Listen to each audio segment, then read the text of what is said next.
I know बहुत ज़्यादा excitement है इस वक्त, लेकिन मैं जल्दी से एक अनाउंसमेंट कर देता हूँ, बाद में कहीं ना कहीं छुप जाएगा।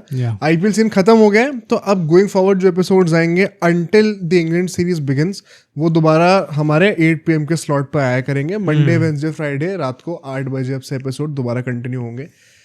ये अनाउंसमेंट साइड में करते हैं, आज हम क्या क्या डिस्कस करने वाले और क्या रिएक्शंस है एज एन आरसीबी फैन। भाई 18 साल बाद 18 साल के इंतजार के बाद आरसीबी की जो मेंस टीम है, वुमेन्स टीम पहले ही बोल सकती थी, बट मेंस टीम अब पहली बार ये बोल सकती है ई साला कप नमदू। 18 साल के इंतजार के बाद आरसीबी ने अपना पहला टाइटल उठाया है। आई एम प्रिटी श्योर सारे आरसीबी फैंस बहुत ज़्यादा एक्साइटेड हैं। हमारे कुछ जो दोस्त हैं वो बैंगलोर में रहते हैं, एंड बैंगलोर की तो हालत अलग लेवल हो रखी है इस टाइम पे। Craze on the streets is unreal भाई, और ये इतना ज्यादा क्रेज है कि आपको हम लोग स्ट्रीम कर रहे थे और नोएडा में पटाखे बज रहे थे। हाँ, ये कितनी बड़ी बात है भाई कि बैंगलोर की टीम के लिए यहाँ पे पटाखे बज रहे। आई डोंट थिंक मैंने और किसी टीम के लिए यहाँ पे पटाखे बजते हुए कोई भी टीम के लिए यूजुअली यहाँ तो नहीं बजते। तो the craze is unreal and naturally होना भी था कि अगर आपको इतने साल से लग गए आपको टाइटल जीतने के लिए, आपकी टीम में विराट कोहली इसके बाद भी। तो आज के पॉडकास्ट में obviously we are going to discuss this historic win. कैसे आरसीबी ने पंजाब को एक बहुत ही ज्यादा, मतलब आई थिंक थ्रिलर मैच कह सकते हैं एक तरीके से। काफी इंटरेस्टिंग मैच है, अगर आप एक्चुअली में वो एक्साइटमेंट सेटल हो जाएगा एक दिन बाद और हम सोचेंगे ना, तो काफी इंटरेस्टिंग मैच है। तो आरसीबी ने कैसे विन पुल ऑफ करी आफ्टर दैट, भाई पता नहीं कैसी फर्स्ट इनिंग्स गई थी उनकी। ये पूरा नरेटिव कैसा है, विराट कोहली के लिए कैसे ये चीज मीन करती है, आरसीबी फैंस के लिए क्या मीन करती है, रजत द गोट पाटीदार के लिए ये चीज क्या मीन करती है, greatest RCB captain of all time by far. And obviously हमने जो है आईपीएल सीजन खत्म हुआ है तो हमने अपनी अपनी टीम ऑफ द सीजन भी बनाई है, तो हम लोग उसको भी कंपेयर करेंगे एंड बात करेंगे हमने कौन से प्लेयर को क्यों चुना है। आई वुड रिक्वेस्ट कि हम लोग जब उस सेगमेंट पे आएंगे तो जितने भी हमारे व्यूअर्स हैं उन लोगों ने भी, हमने लाइव स्ट्रीम में बात करी थी काफ़ी व्यूअर्स से, कि आप लोग खुद भी अपनी टीम बनाइए एंड हमें ज़रूर बताइएगा कमेंट्स में कि आपकी वो टीम कैसी फिगर आउट हो रही है और कैसे क्या क्राइटेरिया वगैरह होना चाहिए, क्या इश्यूज और कंसर्न्स होंगे, वो मैं एक्सप्लेन कर दूंगा एक बार, तो उसके अकॉर्डिंगली सब बनाना और बताना। बाकी लाइक ऑलवेज इस पॉडकास्ट को जरूर लाइक करना, हमारे चैनल को जरूर सब्सक्राइब करना। हमने मेंबरशिप्स लॉन्च करी हुई है एंड अभी इंग्लैंड टूर आने वाला है, तो हम लोग और चीज़ें प्लान कर रहे हैं अपने मेंबर्स के लिए। भाई मैं भी कहना चाहता हूँ कि अभी through out the IPL I think सबको थोड़ा बहुत टेस्ट मिला है कि लाइव स्ट्रीम में कितना मजा कैसा होता है। तो अगर आपको पसंद आया प्लीज़ मेक श्योर मेंबरशिप जरूर परचेज करें। अभी एज ऑफ नाउ हमारा जो प्लान चल रहा है अभी इंग्लैंड टूर के टाइम पे भी एंड गोइंग फॉरवर्ड जो स्ट्रीम्स हुआ करेंगे that will be strictly members होंगे। तो जो लाइव एक्सेस है, लाइव कंटेंट है, वो हम लोग मेंबर्स के लिए रखना चाहते हैं। एंड पॉडकास्ट जो है कंटिन्यू होते रहेंगे मंडे, वेडनेसडे, फ्राइडे को। बट अगर आपको लाइव स्ट्रीम पे हमसे इंटरेक्ट करना है और अच्छे से बातें करनी एक प्राइवेट सेटिंग में, तो जरूर मेंबरशिप कंसिडर करिएगा। एंड हमारा जो फ्री टेलीग्राम ग्रुप चैट है जहाँ पे हमारे सारे सब्सक्राइबर्स आपस में मिलकर खूब बातें करते हैं, बैंटर करते हैं, उसको हम लोग कमेंट से पिन कर देंगे, तो वहाँ जाइए और उससे भी ज्वाइन करिए और एंजॉय करिए इस हिस्टोरिक एपिसोड को।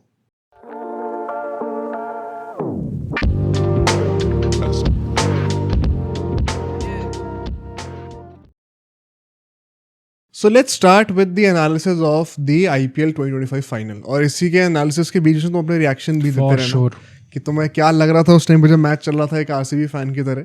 और क्योंकि मैं तो एज अ न्यूट्रल बहुत एंजॉय कर रहा था, पिछली बार चीजें अलग थी, पिछली बार तुम न्यूट्रल थे, मेरी टीम इन्वॉल्व। मैं वही कहूँगा ना यार, ये आईपीएल फाइनल के इस बार स्टेक्स मतलब एक क्लब को डिफाइन करने के लिए इतना ज्यादा हाई थे, क्योंकि इससे पहले हमने केकेआर टाइटल जीती हुई है, एसआरएच टाइटल जीती हुई है, जीटी टाइटल जीती हुई थी उस टाइम पे, सीएसके टाइटल जीती हुई थी, उससे पहले जब जीटी जीती थी तो नई नई टीम थी। पर ये दो ऐसी टीम जिनने दोनों टीम ने 18 साल वेट करा है, वो एक चोकर टैग एक के साथ लग गया इस टाइम पे, और एक से वो चीज़ मतलब वो अपलिफ्ट हो गई एक तरीके से।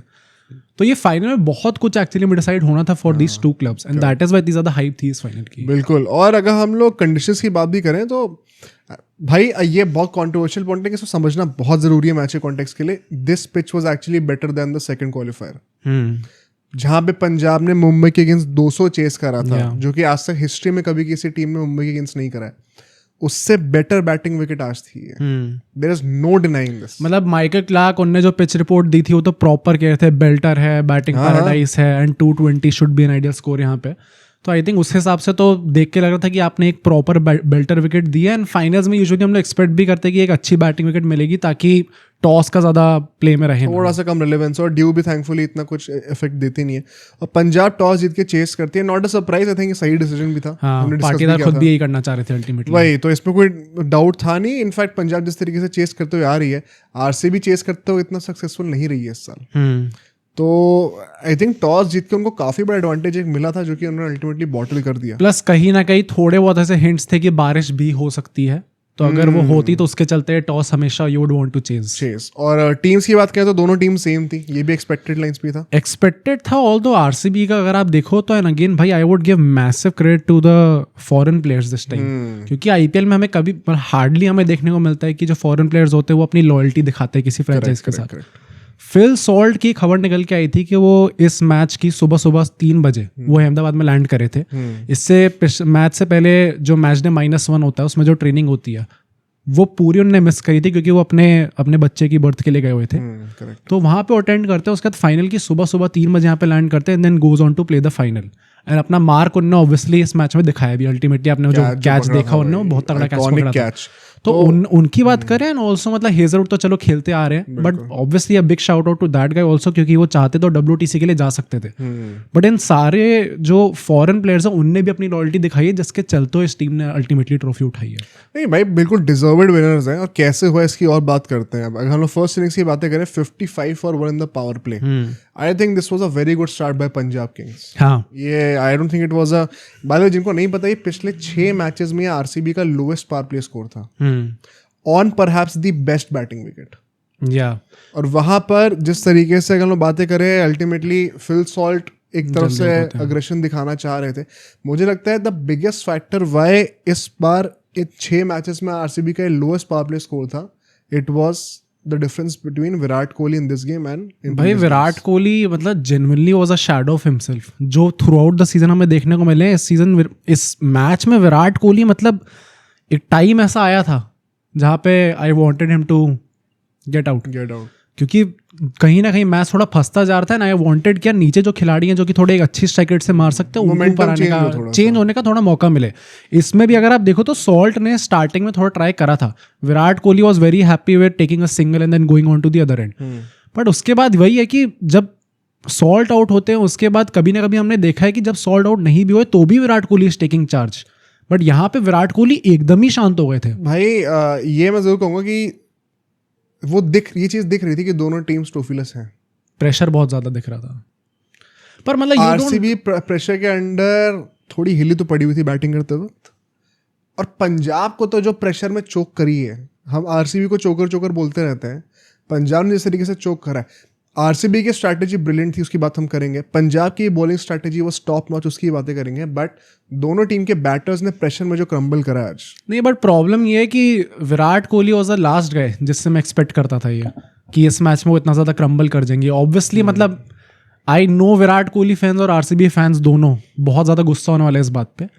बट मतलब वही पार्ट है कि ये जो first part of the podcast है, यहाँ पे वी वांट टू ऑब्जेक्टिवली थोड़ा एनालाइज करें गेम को। और उसके बाद ऑब्वियसली मतलब भाई बहुत बड़ा प्लेयर है, बहुत ज़्यादा मीन करती है win, but you have to say कि आज इनिंग्स वैसी नहीं थी। अगर कोई एक्सपीरियंस टीम सामने होती है ना तो वो चीज़ हर्ट करती है बाद में। हाँ, क्योंकि this target should have been chased. अगर मैं बहुत ऑनेस्टली बताऊं तो which also shows RCB's greatness, इतनी डिजर्व्ड विन उनको मिली अल्टीमेटली। बट जो पावर प्ले का स्टार था, अच्छा यहाँ पे भी वन सेकंड बहुत ही इंटरेस्टिंग ऑब्जर्वेशन था। जेमिसन और अर्शदीप ने ओपनिंग करी थी। ये दोनों भी आज 6-3 की फील्ड से डाल रहे थे, जो कि इन लोगों ने यूजुअली करा नहीं इस सीजन। तो ये हम लोग गुजरात के साथ देखा। और Jamieson was rather disciplined with his attack, because Arshdeep के साथ क्या हुआ था, एक तो वो थोड़ी tendency to ball short balls in between two foreign players मेरे को एग्जैक्टली समझ में नहीं आती। जब आप बॉल ऊपर पिच करके दोनों तरफ स्विंग इतनी अच्छी कराते हो, तो सॉल्ट के अगेंस्ट वो ज़्यादा मेरे ख्याल से एक बेटर मेट्रिक रहता, बिकॉज ज़रा सा भी आप डिवेट करोगे बॉडी लाइन के ऊपर, सिर्फ 3 फील्डर है लेग साइड पे, वहीं पे आप रन खाते हो। वो मुझे थोड़ा सा समझ में नहीं आया।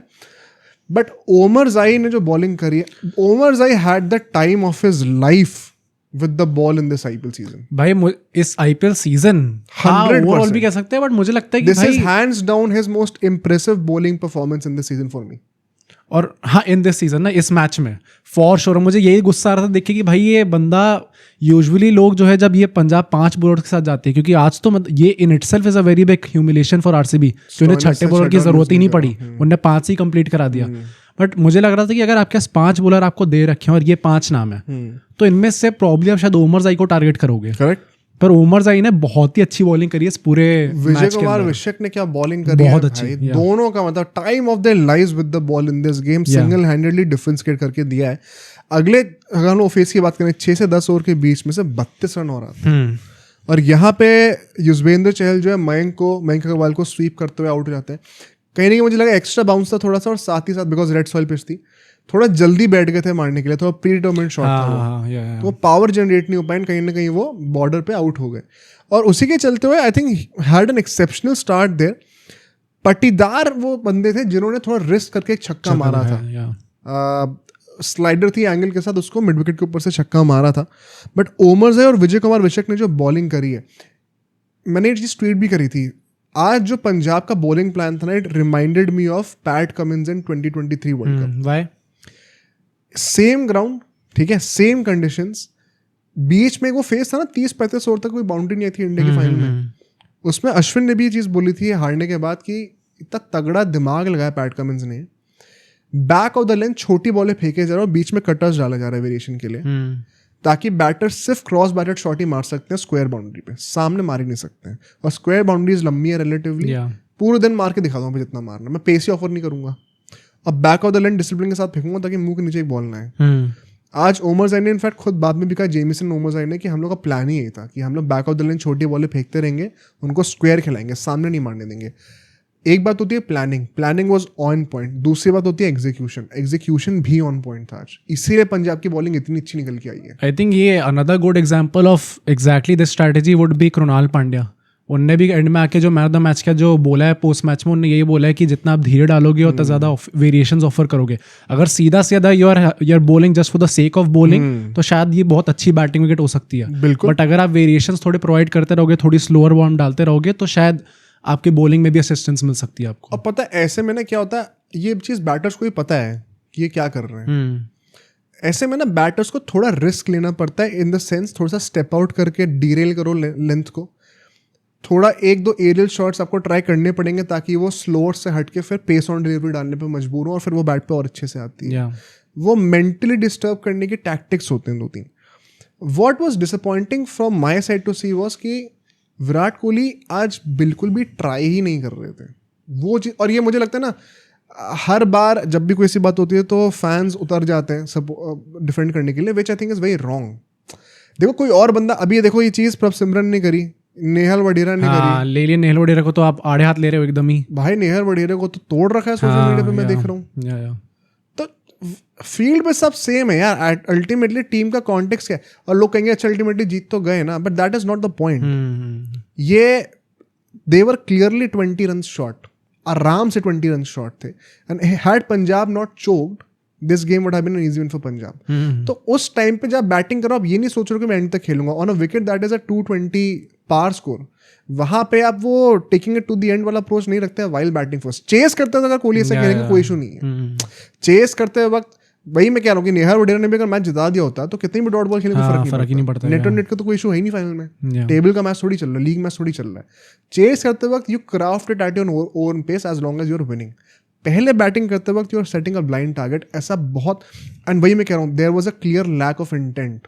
कोई Virat Kohli was intentionally not trying to, which is surprising though ना। मतलब आप बार बार ये पूरा पावर प्ले, तो मुझे देख के इतना गुस्सा आ रहा था कि मयंक अग्रवाल और विराट कोहली क्विक सिंगल्स ले लोग, अरे आप क्विक सिंगल से कितने रन बना दोगे? 21 बॉल्स में 27 रन थे उनके 10 ओवर के बाद। मैंने ये नोट कराया कि 6 ओवर के बाद जो है विराट कोहली की स्ट्राइक रेट जो थी वो 130 थी। उसके बाद 10 ओवर के बाद जो है उनकी स्ट्राइक रेट जो थी वो 127 थी। और 15 ओवर का जब वो आउट हुए थे अल्टीमेटली उनकी स्ट्राइक रेट 122 की थी। तो आप देखो कि विराट कोहली पहली बात तो did not get off to a great start in the power play itself. Plus अगर लंबा खेलने का जो आपका अप्रोच का लॉजिक होता है कि मैं एक्सेलरेट करूंगा तो वो डीएक्सेलरेट होता है। Then kept getting on worse. और 35 बॉल्स उन्होंने खेले, उसमें सिर्फ 3 बाउंड्रीज हैं।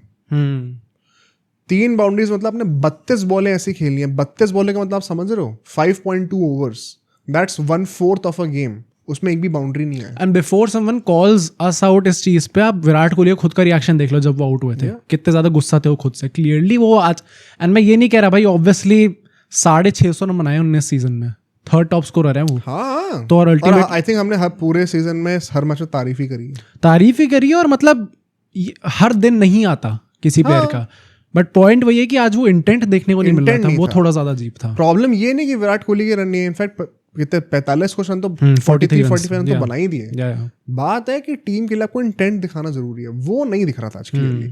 एक बहुत क्लियर कट स्ट्रैटेजी दिख रही थी कि मैं एंड तक खेलने जाऊंगा, बट क्लियरली डिड नॉट पे ऑफ। और बिफोर एनीबॉडी स्टार्ट्स जंपिंग, जैसे मैं ट्विटर पे भी देखा था कई लोग रिस्पॉन्ड कर रहे हैं कि it would have been worse had he gotten out. वो तो मुझे बहुत ही स्टूपिड स्ट्रैटेजी लगती है, biggest clownery statement that I have seen, because out of all the years ये वो साल है जहाँ पे RCB as a collective batting unit has fired the most in their history. There is zero database to back the statement कि विराट कोहली जल्दी out हो जाते हैं तो चीजें और खराब नहीं। और वैसे भी एक ट्रोप है, बिना रिसर्च के लोग बोलते हैं, बिकॉज हिस्टोरिकली चीज सच रही है। नहीं, मैंने भी काफी लोगों को देखा कि अच्छा अगर वो इतना होता तो आपका 160 पे ऑल आउट हो जाती, कोई लॉजिक नहीं है। और मेरा दूसरा पॉइंट ये है कि चलो अगर आप ये मान भी रहे हो तो आप किस ओवर तक मानोगे? वो 15 ओवर खेल के गया आदमी, उसने 20 ओवर में से 3/4 ऑफ द अपनी जो बैटिंग थी वो खेल ली उसने। तो at what point do you actually expect कि फिर तो आप 20 ओवर खेल जाओ भाई पूरे, और वो अपना नॉर्मली खेलता रहो, दूसरे बंदे को भी साइड से मारते रहो, फिर तो आप कभी ना कभी कुछ भी कह के उनको डिफेंड कर लोगे। बट अगर उन्होंने 15 ओवर बैटिंग कर लिया and then he is getting out with a strike rate of 122, भाई इट्स अ हॉरेंडस इनिंग्स। अगर कोई मुझे दिखता भी ना ये चीज बोलते तो it's a sign for me to see कि अच्छा आप फिर एक इंडिविजुअल के फैन हो, आप क्रिकेट के फैन नहीं हो, ना आपके अंदर कोई लॉजिक है। तो इट्स वेरी, मतलब ये सिचुएशंस बहुत ब्लैक एंड व्हाइट होती हैं। जब रोहित शर्मा से करते हैं हम उनको ही कॉल आउट करते हैं, धोनी को तो कितना लोगों ने कॉल आउट करा है, तो Virat Kohli is no exception to it. But as far the criticism is concern, this is what ends here, क्योंकि नेक्स्ट फेज में हम बात करते हैं 45 रन ही और आते हैं। वंस अगेन यहाँ पे एक ओवर था चहल का, जो लास्ट ओवर था उनका 4th ओवर, उसमें 14 रन आए थे, लिविंगस्टन ने एक छक्का मारा था। Still no intent from Virat Kohli. मुझे उस टाइम पे लगा था बेसिकली कि शायद वो स्ट्रेटेजिक टाइम आउट हुआ था उस टाइम पे 13th ओवर के बाद, एंड उसके बाद मुझे लगा था अच्छा अब ये लोग डिस्कस करें और चलो ये लोग मारने जाएंगे। और उसके बाद अगले जब ओवर आया था उसकी पहली बॉल पे लिविंगस्टन ने आके छक्का मारा था। कोहली ने एक चौका मारा था which was the third ball, हाँ, जो उन्होंने बैट के ऐसे मारा था। बट मतलब उसके बाद से मुझे लगा था कि शायद इंटेंट आएगी, बट वो दिखी नहीं पूरे मैच में, नहीं दिखी। And once again Vijay Kumar Vishak and Umar Zahir were the stand out guys in this phase as well. Jamieson ने जो अल्टीमेटली पट्टीदार को आउट कर दिया था, और वो भी एक बहुत ही इंटरेस्टिंग विकेट है। Great execution by the bowler once again. वो मेरे ख्याल से तीसरी या चौथी बॉल पे आउट होते हैं पट्टीदार उस ओवर की। वो सारी बॉलें जो है 110 से 115 किलोमीटर पर आवर की स्पीड के बीच में थी, सारी स्लोअर बॉल्स थी। और वो जिस बॉल पे आउट हुए उससे सारी बॉलें पहले तक फाइन लेग सर्कल के बाहर था, डीप था। श्रेयस अय्यर ने स्पेसिफिकली उस बॉल के लिए फाइन लेग को सर्कल के अंदर बुलाया था ताकि वो ग्लांस मारने जाए अक्रॉस द बॉडी, और उसी पे वो मिस होती एलबीडब्ल्यू हो गया। तो great captaincy and great execution by the bowlers. Punjab के बॉलर्स पता अब मैच हार गए तो लोग भूल जाएंगे, लेकिन they actually had a great game just like the RCB. I think bowlers में तो आप किसी को ब्लेम कर ही नहीं सकते, बोथ द टीम्स दोनों ने, और मतलब कैप्टेंसी आल्सो रादर 100% कैसे मैनेज करा आपने दोनों को, बहुत ही अच्छी दोनों टीम्स के बैटर्स ने गुड़ गोबर करा है। यहाँ से हम ये रजत पट्टीदार जल्दी आउट हो जाते हैं, फिल सॉल्ट हो जाते हैं, विराट कोहली आउट हो जाते हैं आफ्टर प्लेइंग सो लॉन्ग। वहाँ पे श्रेयस अय्यर आउट हो गए, नेहाल बडीरा आउट हो गए, प्रभ सिमरन ने खेला। दोनों एंड से बैटिंग का ही इशू रहा है, वरना ये पिच में there was not much for the bowlers. उसके बाद भी बॉलर्स ने करके दिखाया। इसमें ये फैक्टर भी है कि भाई ट्रॉफीलेस माइंडसेट था थोड़ा, हाँ, चोक कर रहे थे थोड़ा सा। लास्ट 5 ओवर में अगर हम लोग बातें करें, थोड़ा बहुत रिसर्जेंस होता है यहाँ पे, and that is also mostly down to that 1 over by Jamieson, जिसमें 3 छक्के आते हैं। और लिविंगस्टन को उन्होंने फुल टॉस पे एलबीडब्ल्यू कर दिया था, बट वो 3 छक्के आ गए थे, वहां से मोमेंटम जा चुका था। फिर रोमारियो शेफर्ड का कैच भी ड्रॉप हो जाता है, प्रवीण दुबे छोड़ देते हैं। once again a sitter of a catch है वो। I think जो मेन बंदे ने जो चेंज करा था that was again जितेश भाई, and what a player he has been in the recent matches। जैसे ही विराट कोहली आउट होते तुरंत दोनों नेट से अटैकिंग शुरू, मतलब वो 8 बॉल पे उसने 24 रन बना रखे थे, टाइम पे 300 के स्ट्राइक रेट से वो आदमी खेल रहा था। एंड ये यही चीज आपको दिखाती है कि अल्टीमेटली पिच में वैसी कोई प्रॉब्लम नहीं थी कि प्लेयर्स को बहुत धीरे खेलना पड़ रहा हो। जिस रीजन भाई मैं अभी भी कह रहा हूँ, you can not prove it to me, मैं जितनी भी सोर्सेज आप लगा लो, this was a great batting wicket, this is not a 190 wicket. जो ये 190 रन्स पर ही गेम खत्म हो गया ना दोनों टीम्स का, it is down to the pressure of the finale. Pitch के ऊपर कोई मेरिट नहीं था इतने कम स्कोर का। हाँ, और ये मतलब ये अहमदाबाद वाली पिच है, इसलिए आई थिंक सब लोग वही 2023 वर्ल्ड कप फाइनल से भी रिलेट कर रहे होंगे इस चीज़ को। बट उसमें भी आई थिंक भाई ऑस्ट्रेलिया ने तो मजे में चेस कर ही दिया था ना। नहीं, अंडर द लाइट्स रात होते हैं, इसमें तो दोनों नहीं रात को होती हैं। हाँ, और उसमें तो बढ़िया हो गई थी, उन्होंने चेस भी बड़े आराम से कर दिया था, एक आदमी ने 100 भी मार दी थी, तो it was never a problem actually में देखा जाए तो। एंड वो पिच भी अलग थी, सेम पिच नहीं थी। तो लास्ट 5 ओवर में अपार्ट फ्रॉम दैट 1 ओवर भाई, वंस अगेन विजय कुमार विशाख ने बोल्ड मारा जितेश शर्मा को, एंड वहां से जो गेम बदला है, अर्शदीप सिंह ने लास्ट ओवर में सिर्फ 3 रन दिए। हाँ 3 विकेट भी ले लिया ना। क्या बॉलिंग करी है यार बंदे ने। हम पावर प्ले में थोड़ा क्रिटिसाइज कर रहे थे बाउंसर्स को लेके, लेकिन क्या बॉलिंग करी डेथ ओवर्स में आके उसने। रोमारियो शेफर्ड को आउट करते हैं, कृणाल पांड्या को आउट करते हैं, भुवनेश्वर कुमार को आउट करते हैं। वहां पे क्लियरली अब 1 सेकंड अगर आप देखो तो अगर वो 3 की जगह 13 रन आ गए होते हैं, 200 बन गए होते हैं, एंड आरसीबी के ऊपर एक ज्यादा बड़ा वो होता है ना साइकोलॉजिकल एडवांटेज होता है। वहां तक कहीं ना कहीं I think it was Punjab's game to lose hands down. First innings के बाद तो आई डोंट, मतलब भाई इतना आई थिंक सारे आरसीबी फैंस इतना ज्यादा डिप्रेस उस स्टेट में आ गए होंगे कि भाई हमसे 10 रन पर ओवर भी नहीं चाहिए उन लोगों को, बड़े आराम से लोग। और ये वो टीम है जिसने अभी लास्ट मैच में मुंबई के अगेंस्ट 200 चेस करके आ रहे हैं, तो ये तो मजे मजे में चेस कर देंगे on a tougher batting wicket. ये चीज बाय द वे बॉलर्स ने भी मिड इनिंग्स में कहा था कि आज स्लोअर बॉल्स इतनी स्टिक नहीं कर रही हमारी जितनी पिछले मैच में कर रही थी।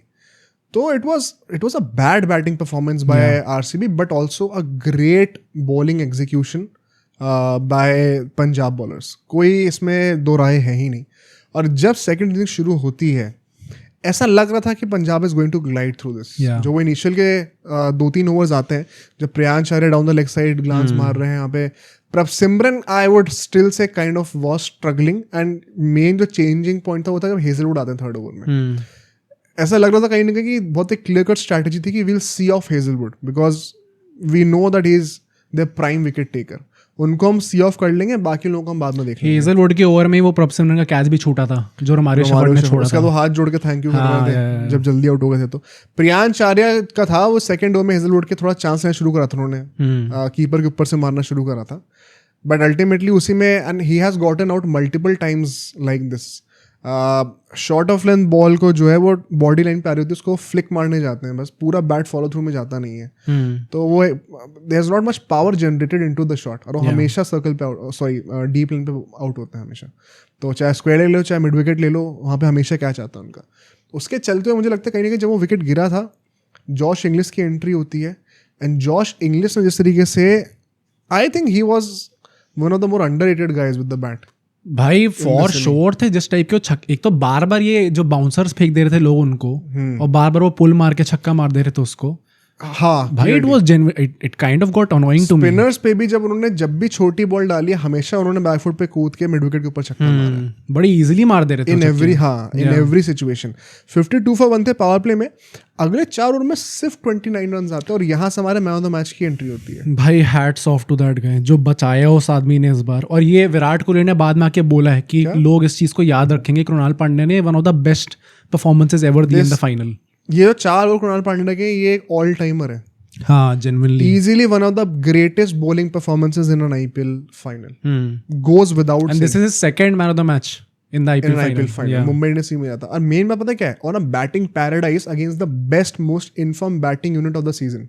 और आप अंडर प्रेशर इसलिए हो क्योंकि आपने खुद इतना बड़ा टोटल नहीं बनाया उसके बाद अगर आपने 4 ओवर में कितने 17 रन दिए समझ पहले 2 ओवर में उससे 7 रन दिए थे।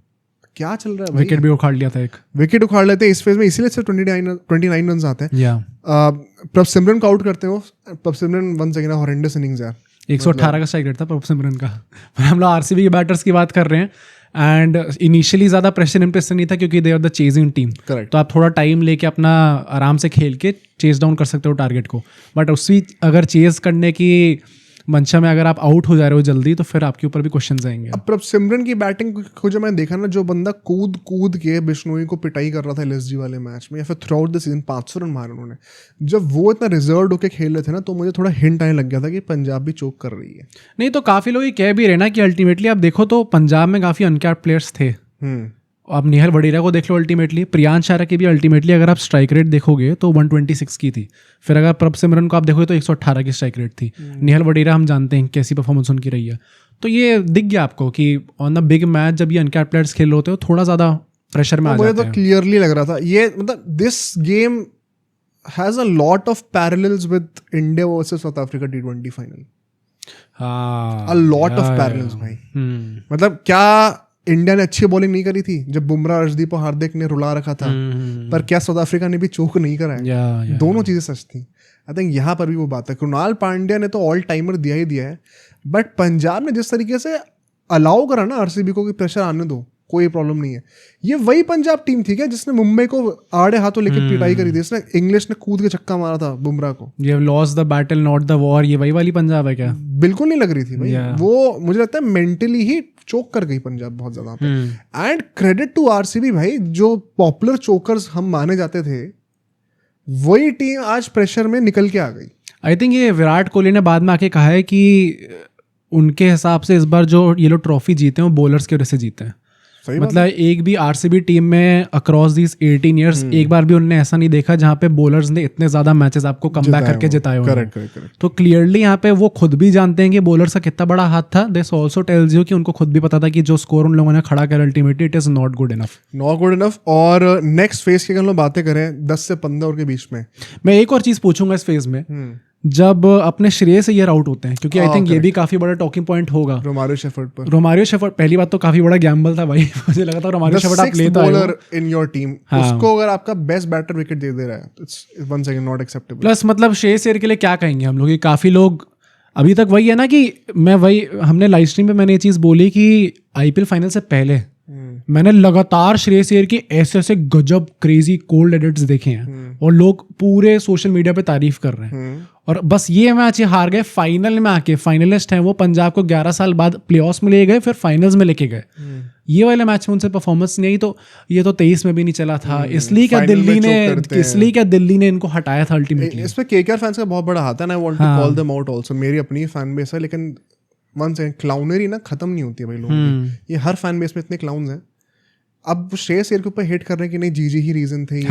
You don't have to put somebody down to prove your point. वो बंदा फिर भी 3 टीम्स को आईपीएल की हिस्ट्री में फाइनल में लेके आया है। That's a feat that nobody else has replicated. Why do you have to hate him? Plus जो भी टीम फाइनल में आती है, जो भी कप्तान फाइनल में आता है, वो जीत भी सकता है भाई। प्लस ये दुनिया इतनी बाइनरीज में नहीं चलती है कि या अभी अच्छे हो अब गंदे नहीं, और कि मतलब गौतम गंभीर और श्रेयस अय्यर 2 रीजंस हैं, तो Shreyas plus Gautam is equal to title. अब श्रेयस हट गए लेकिन दूसरी टीम में चले गए, लेकिन वहां पे टाइटल नहीं आया, तो मतलब गौतम माइनस श्रेयस तब भी टाइटल होता। ये इतना या तो ये या तो वो नहीं होता भाई। ये बेवकूफी है।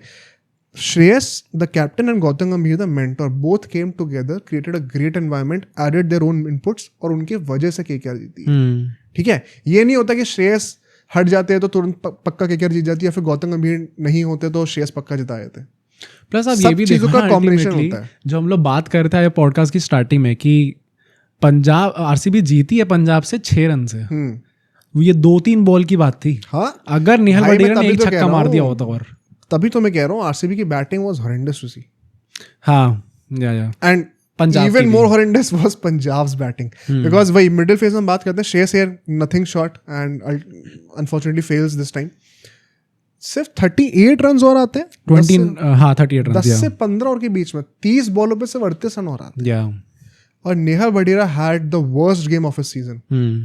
एक भी बॉल कनेक्ट नहीं होती, to the point that he was forced to try reverse sweeps, क्योंकि स्पिनर्स पे सुयश और कुणाल पे लग ही नहीं रहता भाई उनसे। हाँ, थर्ड मैन अंदर थे तो ऊपर से मारने का ट्राई करते, बिकॉज उनके ओरिजिनल रेंज में एक्सेस कर ही नहीं पाते शॉट्स।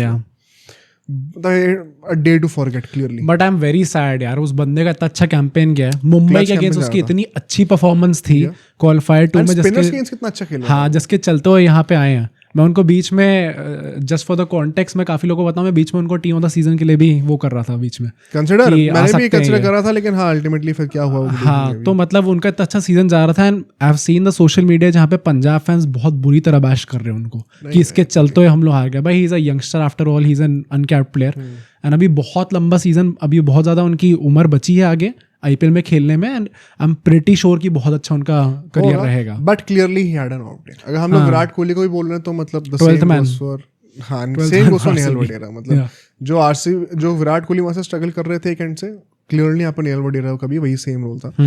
एंड वंस अगेन यहाँ पे मैं कहूँगा कृणाल पांडे ने जो बॉलिंग करी है, सिर्फ 10 रन और देते हैं वो अपने इन 2 ओवरों में। सुयश शर्मा ने बड़ी अच्छी बॉलिंग करी थी, वो सिर्फ 5 रन दिए थे एक ओवर में, बाद में आके थोड़ी उनकी पिटाई होती है। जॉश इंग्लिश इस फेज में निकल जाते हैं, Krunal Pandya gets him also, great catch by Livingstone, वो भी अंडररेटेड कैच है, लोग फिलसॉल के चक्कर में भूल जाएंगे। रोमारियो शेफर्ड से आपने 3 ओवर डलवाए यहाँ पे, वो थोड़ा जो 15th ओवर था ना जो इन्होंने रोमारियो शेफर्ड को दिया था, एंड अल्टीमेटली उसमें 13 रन आए थे। मैं वो थोड़ा इसलिए कंफ्यूज हो गया था कि इसकी ज़रूरत क्या थी, क्योंकि उस टाइम पे अगर आप देखो तो आपके यश दयाल के, हेजलवुड, भुवनेश्वर, सुयश, इन सबके 2 ओवर बचे हुए थे। आप 6 ओवर लगातार पेसर से करवा सकते थे आप उस टाइम पे, या तो वो थोड़ा सा उल्टा पड़ सकता था रजत पाटीदार की तरफ से। बट अगर हम लोग आखिरी 5 ओवर में आए, अल्टीमेटली पंजाब 6 रन से हारती है। बट ये गेम इतना क्लोज गया नहीं था, आखिरी ओवर तक आते थे गेम काइंड ऑफ खत्म हो चुका था। हेजलवुड ने आती 17 रन कंसीड करे थे पहली बात तो। जब शशांक ने थोड़ी पिटाई करनी शुरू करी थी, वडेरा ने एक छक्का मारा था वहाँ पे, बट देन भुवनेश्वर कुमार आते हैं, सबसे पहले वडेरा को आउट करते हैं, स्टॉइनस ने आती कवर्स के ऊपर से एक छक्का मारा था, मुझे लगा भाई गेम ऑन तगड़ा।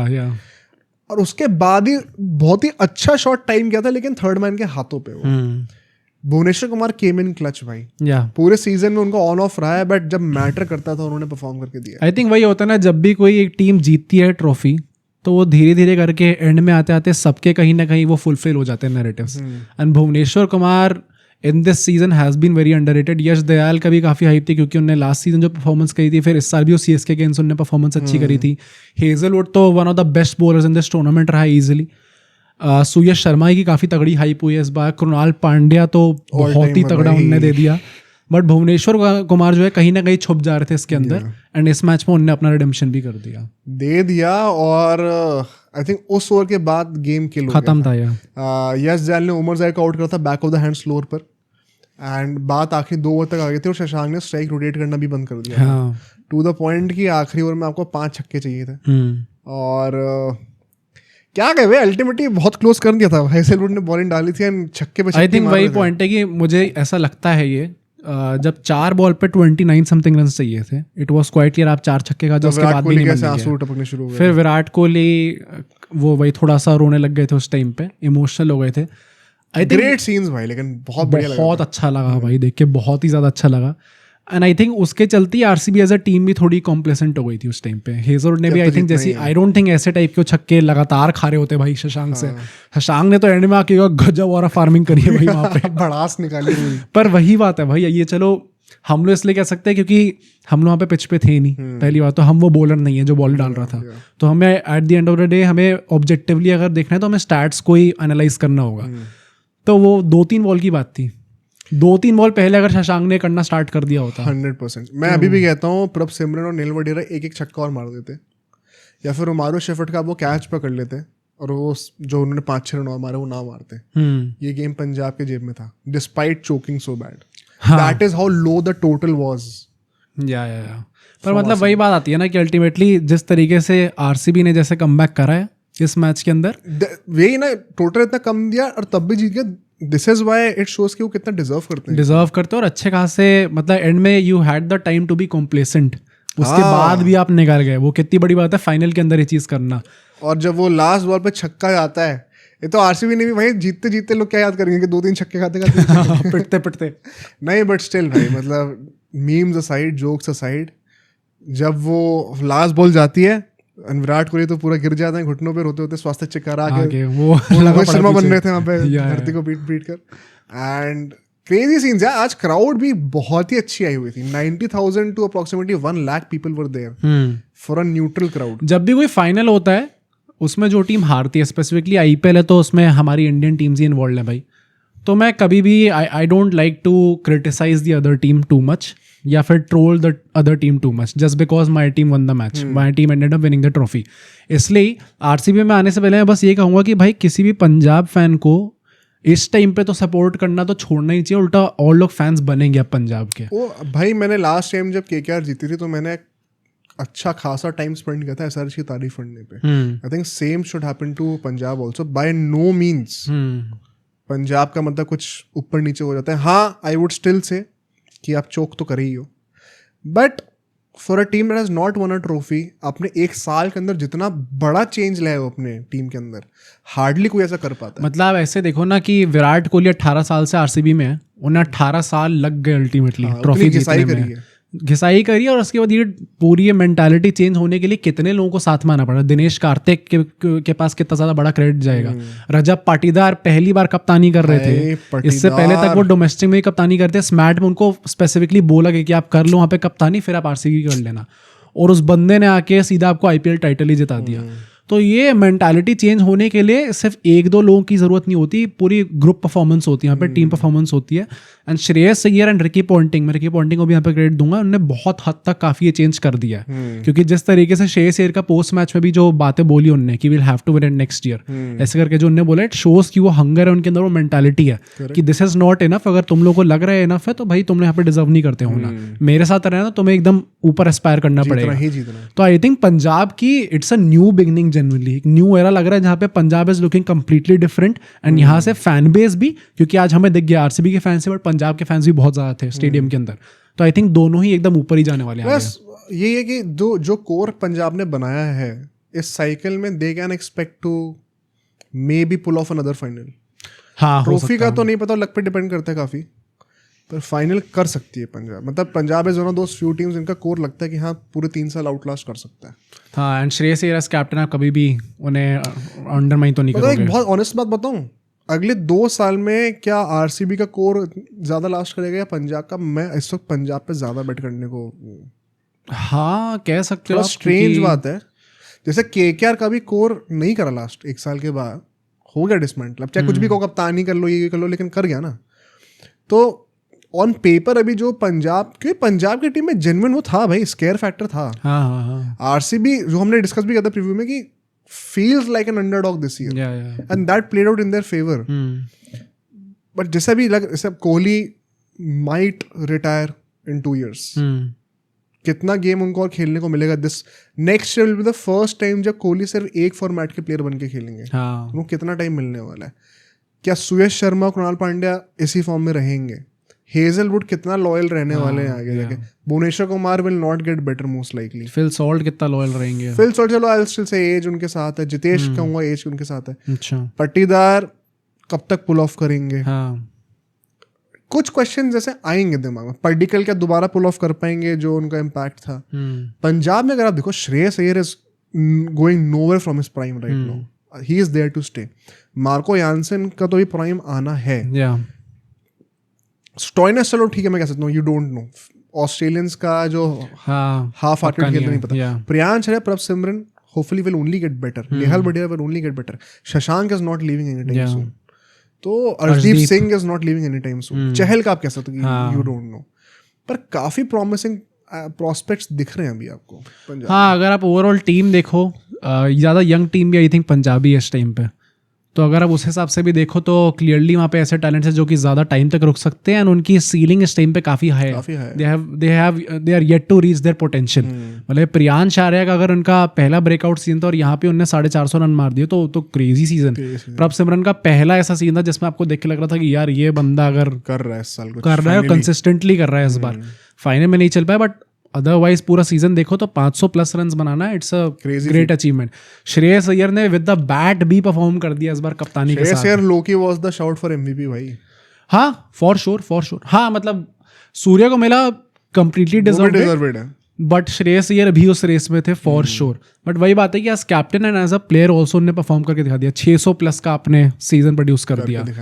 But thoughts on RCB's title after 18 years? भाई इट्स अ ग्रेट अचीवमेंट। पहली बात तो मैं वहीं से स्टार्ट करूंगा कि कोहली का क्या रिएक्शन था, एंड अगर आप इस पूरे सीजन को भी देखो तो, और इनफैक्ट इस ट्रॉफी सेलिब्रेशन में भी कितने लोगों ने आगे कितनी बार ये चीज़ बोल दी कि विराट कोहली 18 साल से ट्राई कर रहे थे, we wanted to win it for him.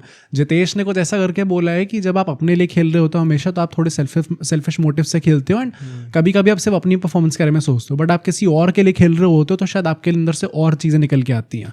तो ऐसा वो फील कर रहे थे। रिसेंट डेज में जितने भी हिस्टोरिक कैंपेन्स होता है सब में मुझे यही आता है भाई दिमाग में, क्या कि वो एक प्लेयर के लोग खेल रहे हैं। आई थिंक ये इस बार सचिन के लिए 11 में, मेसी के लिए 22 में, 23 में धोनी के लिए खेल रहे थे सब, 23 में धोनी के लिए, 24 में काइंड ऑफ आप लोग कहोगे जीजी का फैक्टर था।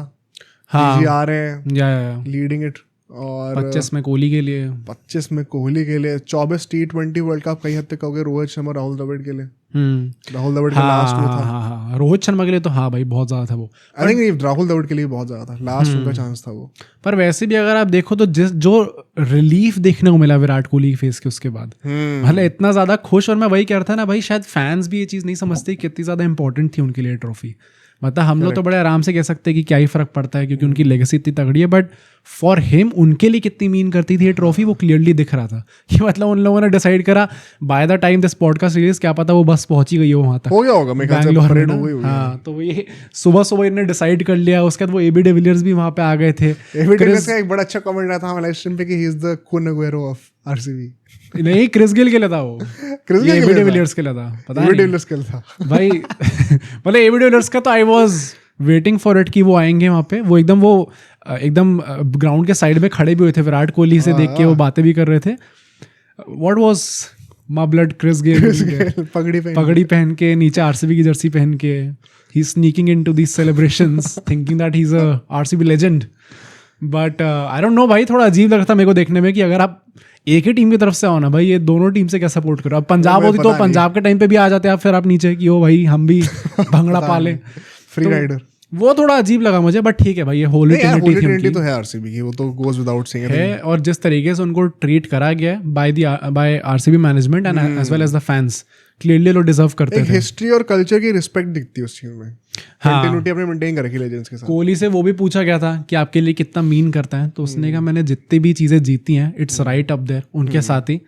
फिर उनसे ऐसा सवाल पूछा गया कि आई नो आप अभी टेस्ट क्रिकेट से रिटायर हो चुके हो, बट अब यंगस्टर जो हैं जो कि टेस्ट क्रिकेट में आने का सोच रहे हैं, आप उनके लिए क्या कहना चाहोगे? तो भाई वो ऐसा कहते हैं कि ये आईपीएल टाइटल जो है भाई again it's right up there, मैंने जितनी अचीवमेंट्स रही हैं मेरे को जितनी खुशी हुई है, but it stills 5 levels below test cricket. Great statement भाई, that's how much he loves Virat Kohli, कह रहा हूँ that's how much he loves test cricket. Respect to Virat Kohli. इसीलिए मैं भी ये कह रहा था ना प्रीवियस से पहले, कई लोग कहते हैं कि मैं आरसीबी को हेट कर रहा हूँ, मैं एक्चुअली मैं इतना ज़्यादा एंजॉय इसलिए करता हूँ ये पूरी मीम कल्चर इन सबको, क्योंकि for me IPL does not even matter to मतलब फॉर विराट कोहलीज लेगेसी। अगर आज आरसीबी हार गई होती ना, Virat Kohli will still be the greatest player of this generation. फर्क ही नहीं पड़ता आईपीएल से क्या हो रहा है। जितना हम लोगों ने from people behind the scenes बातें करी हैं through our podcast, it has only strengthened my believe only further कि IPL is primarily a business and secondary a sport. पर आज की इनिंग्स देख के ये तो पता चल गया कि Virat Kohli can still play in test cricket.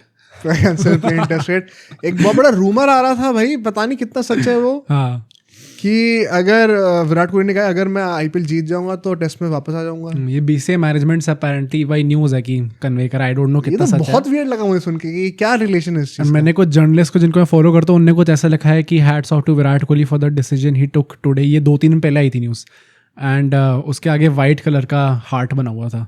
I don't know what to make of it, and ये बहुत रेयर होता है कि हमें ऐसी चीज़ें देखने को मिले, बट आई डोंट नो भाई, एनीथिंग कैन हैपन। हाँ, आई थिंक विराट कोहली का नहीं करना चाहिए। विराट कोहली की बहुत बड़ी स्पेशलिटी रही है एज अ प्लेयर, जो कि हमने अक्रॉस स्पोर्ट्स जो है काफ़ी सारे ऐसे जो बड़े ओहदे वाले खिलाड़ी होते हैं उनसे नहीं देखी। मैंने रोनाल्डो की बात करी, मैं रोनाल्डो से ये चीज़ नहीं देखने को मिली भाई आज के टाइम पे। आई don't think, very frankly speaking, मैं फ़ैन हूँ रोनाल्डो का, बट आई डोंट थिंक उसके शब्द की बहुत ज़्यादा वैल्यू है इस टाइम पे।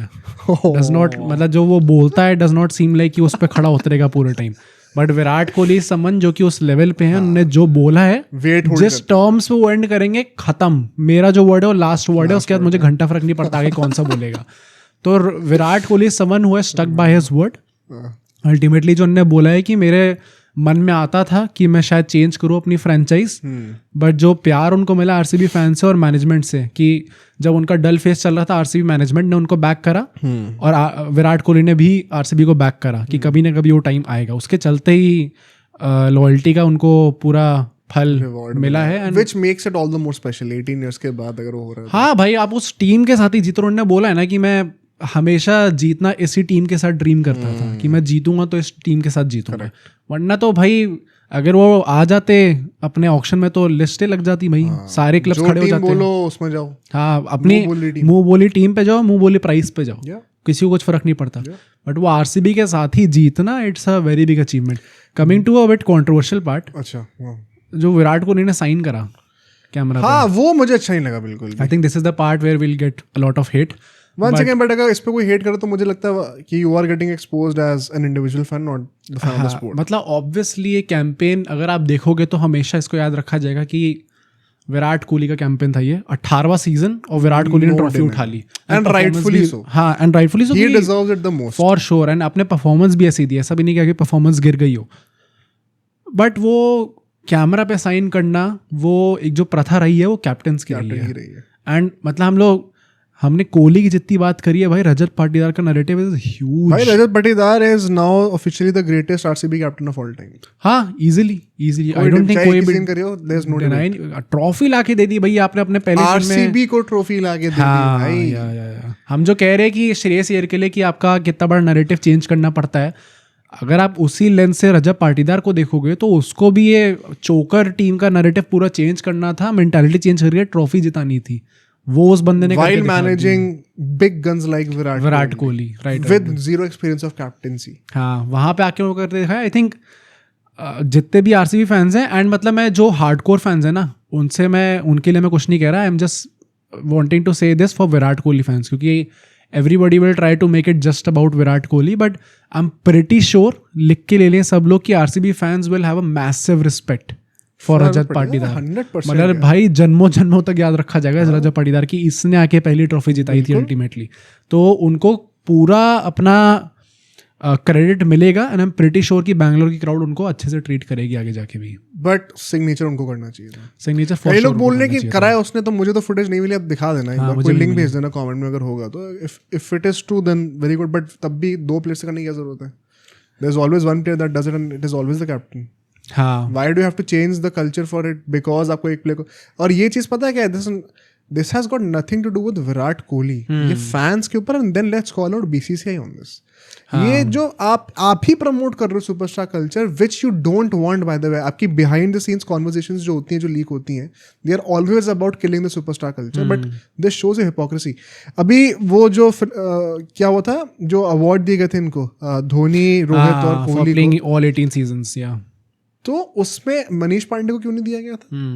क्लियर कट स्टार सुपरस्टार वो तो मैंने रील बना के डाली थी, उसमें लोग आके कह रहे थे कि आपको एक लेवल भी अचीव करना होता है, उसके वो बाद तो लिखा ही नहीं हुआ ना। exactly. अवार्ड का पर्पस है आपने हर साल खेला है कि नहीं, पहले पढ़ के आया करो कि होता क्या है, तो उसके चलते उनको क्यों नहीं दिया गया था। अब यहाँ पे अगर वो कप्तान का ट्रेडिशन है तो आप, because Virat Kohli is not even the vice captain मतलब वाइस कैप्टन होते तो भी नहीं होता। अगर इस टाइम पे मुंबई इंडियंस जीतेगी तो Rohit Sharma has no business signing the camera. अगर रोहित शर्मा करेंगे, हार्दिक पांड्या की जगह इक्वली कॉल आउट करना बनता है। अगर गायकवाड़ की जगह धोनी करेंगे, इक्वली कॉल आउट करना, नो मैटर उनका लास्ट सीजन है या फिर फर्स्ट सीजन है, कुछ फर्क नहीं पड़ता। चाहे धोनी कह दे, अनाउंस करेगी चेपो को मेरा लास्ट मैच है, लेकिन अगर जीते हैं तो गायकवाड़ को ही साइन करना चाहिए। तो यार ये जो चीज है, मूव ऑन करो इन चीजों से। And instead of being angry on this statement, सारे विराट कोहली फैंस ये सोचो भाई उस बंदे ने आपको ट्रॉफी जिता दी, आप उसने कैप्टेंसी के अंडर आप ट्रॉफी जीत गए हो। विराट कोहली का पूरा भाई हम लोग कितना रोना चलता था यार कि हमें ट्रॉफी जीतनी है, ट्रॉफी जीतनी है, ईसाला कप नाम दे। विराट कोहली खुद भाई साहब वो बंदा 973 रन मार के भी ट्रॉफी नहीं जीत पाया। ले कह सकते हो, मतलब मैं तो हंसता हूं कमेंट देख के, there's a reason why we don't even delete the for sure, पर मतलब मैं चाहता हूं कि ये लोग समझे भाई इस इंपॉर्टेंस को कि उस बंदे की कैप्टेंसी के अंडर ट्रॉफी जीत गए। I have come to realise, ये हम लोग हमेशा बोलते हैं पॉडकास्ट में, हमारा एक कोशिश भी रहती है थ्रू आवर कंटेंट कि हम लोग जितना ये चीज़ें फैला सकें, उतना सही चीज़ फैला सके, उतना कर सके। But I also come to realise कि एक सेक्शन ऑफ द क्राउड होता है जो कि सबसे ज़्यादा लाउड होता है कमेंट सेक्शन में, और वो इतनी अंधभक्ति होती है उसमें कि आप उनको चेंज कर ही नहीं सकते हो।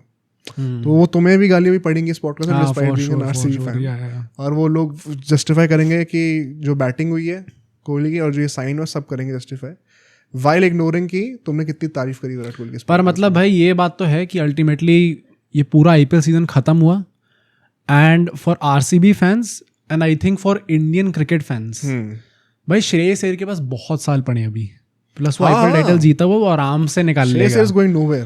विराट कोहली के लिए मतलब आई थिंक सारे आईसीटी फैंस बहुत ज्यादा खुश होंगे कि अल्टीमेटली मैं वही कहूंगा कि 18 साल से आदमी तपस्या कर रहा होता है, कभी ना कभी फल मिलना होता है। नहीं था। अगर आप पूरा इंडियन टीम का भी उनका देखो, यस वो वर्ल्ड कप और चैंपियंस ट्रॉफी आके पहले जीत गए, बट वो एक लंबा वेट था, और अपने करियर के एकदम एंड आते आते विराट कोहली को सारी ट्रॉफीज धीरे धीरे मिल रही हैं, एंड वो तब मिल रही है वर्ल्ड कप आ जाए भाई, एंड वो तब मिल रही है while not being the best player of the team.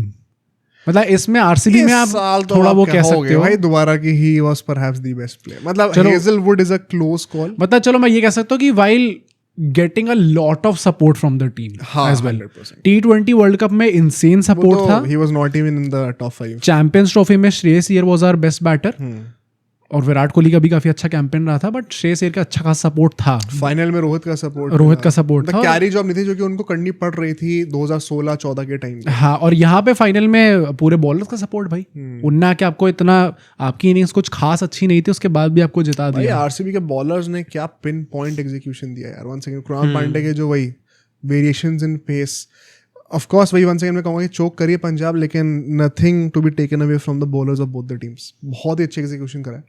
और एक और चीज़ बोलूँगा, मतलब on a lighter note, reacting to this win, तुमने तो आरसीबी फैन का है, एज अ न्यूट्रल मेरे को तो विश्वास ही नहीं हो रहा अभी भी। आरसीबी जीत गई। मैं तो फील ही नहीं आ रही कि वो चीज़ हिट नहीं करती ना, ऐसे केकेआर जीती थी, मैं हिट नहीं कर रहा था।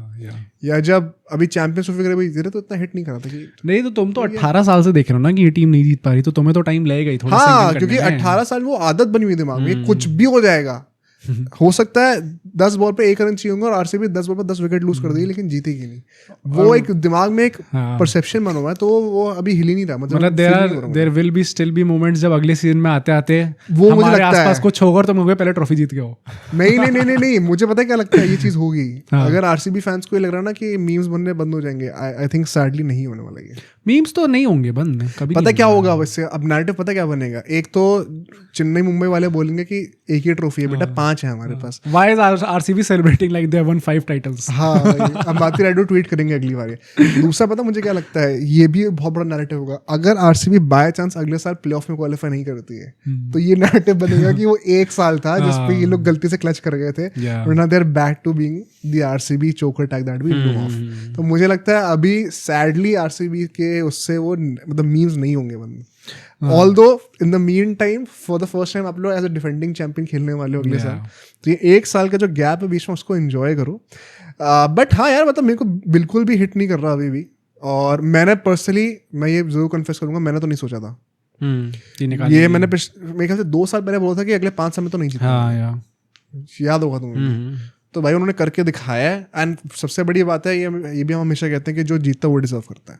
हाँ, फॉर श्योर। ये नहीं कि इंडिया 2023 का वर्ल्ड कप डिजर्व करती थी या फिर आज ये होता तो वो हो जाता, ये चलता तो वो हो जाता। जो जीता वो डिजर्व करता है। तो और प्लस जिस तरीके से जीती आरसीबी, तो कोई क्वेश्चन भी नहीं है, क्लियरली डिजर्व करते थे। तो मतलब सबसे बड़ी बात मुझे ये लगी कि जो एवोल्यूशन हुआ आरसीबी का चोकर्स टू चैंपियन, वो जेन्युइनली इस मैच में दिखा है। ऐसे मैचेस में ही यूजुअली आरसीबी चोक करती थी, और यहाँ पे वो एक्चुअली में क्लच कर गए। स्टेप अप करना होता है। सबसे बड़ा वो कैरेक्टर आर्क कंप्लीट जो हुई है आरसीबी की एज अ क्लब, वो हो तभी आया टाइटल भाई, मतलब मुझे लगता है। होपफुली आगे जाके भी अब बेसिकली ये चोकर वाली चीज तो आई थिंक एक बहुत मैसिव शिफ्ट आएगा जहाँ पे ये चीज हट जाएगी अब। I genuinely hope. हाँ भाई, मतलब with the new players coming in, and ये जो न्यू जितेश शर्मा आके जीत गए भाई, जैसे उनका पूरा सीजन गया है। पाटीदार एज कैप्टन जीत चुके हैं।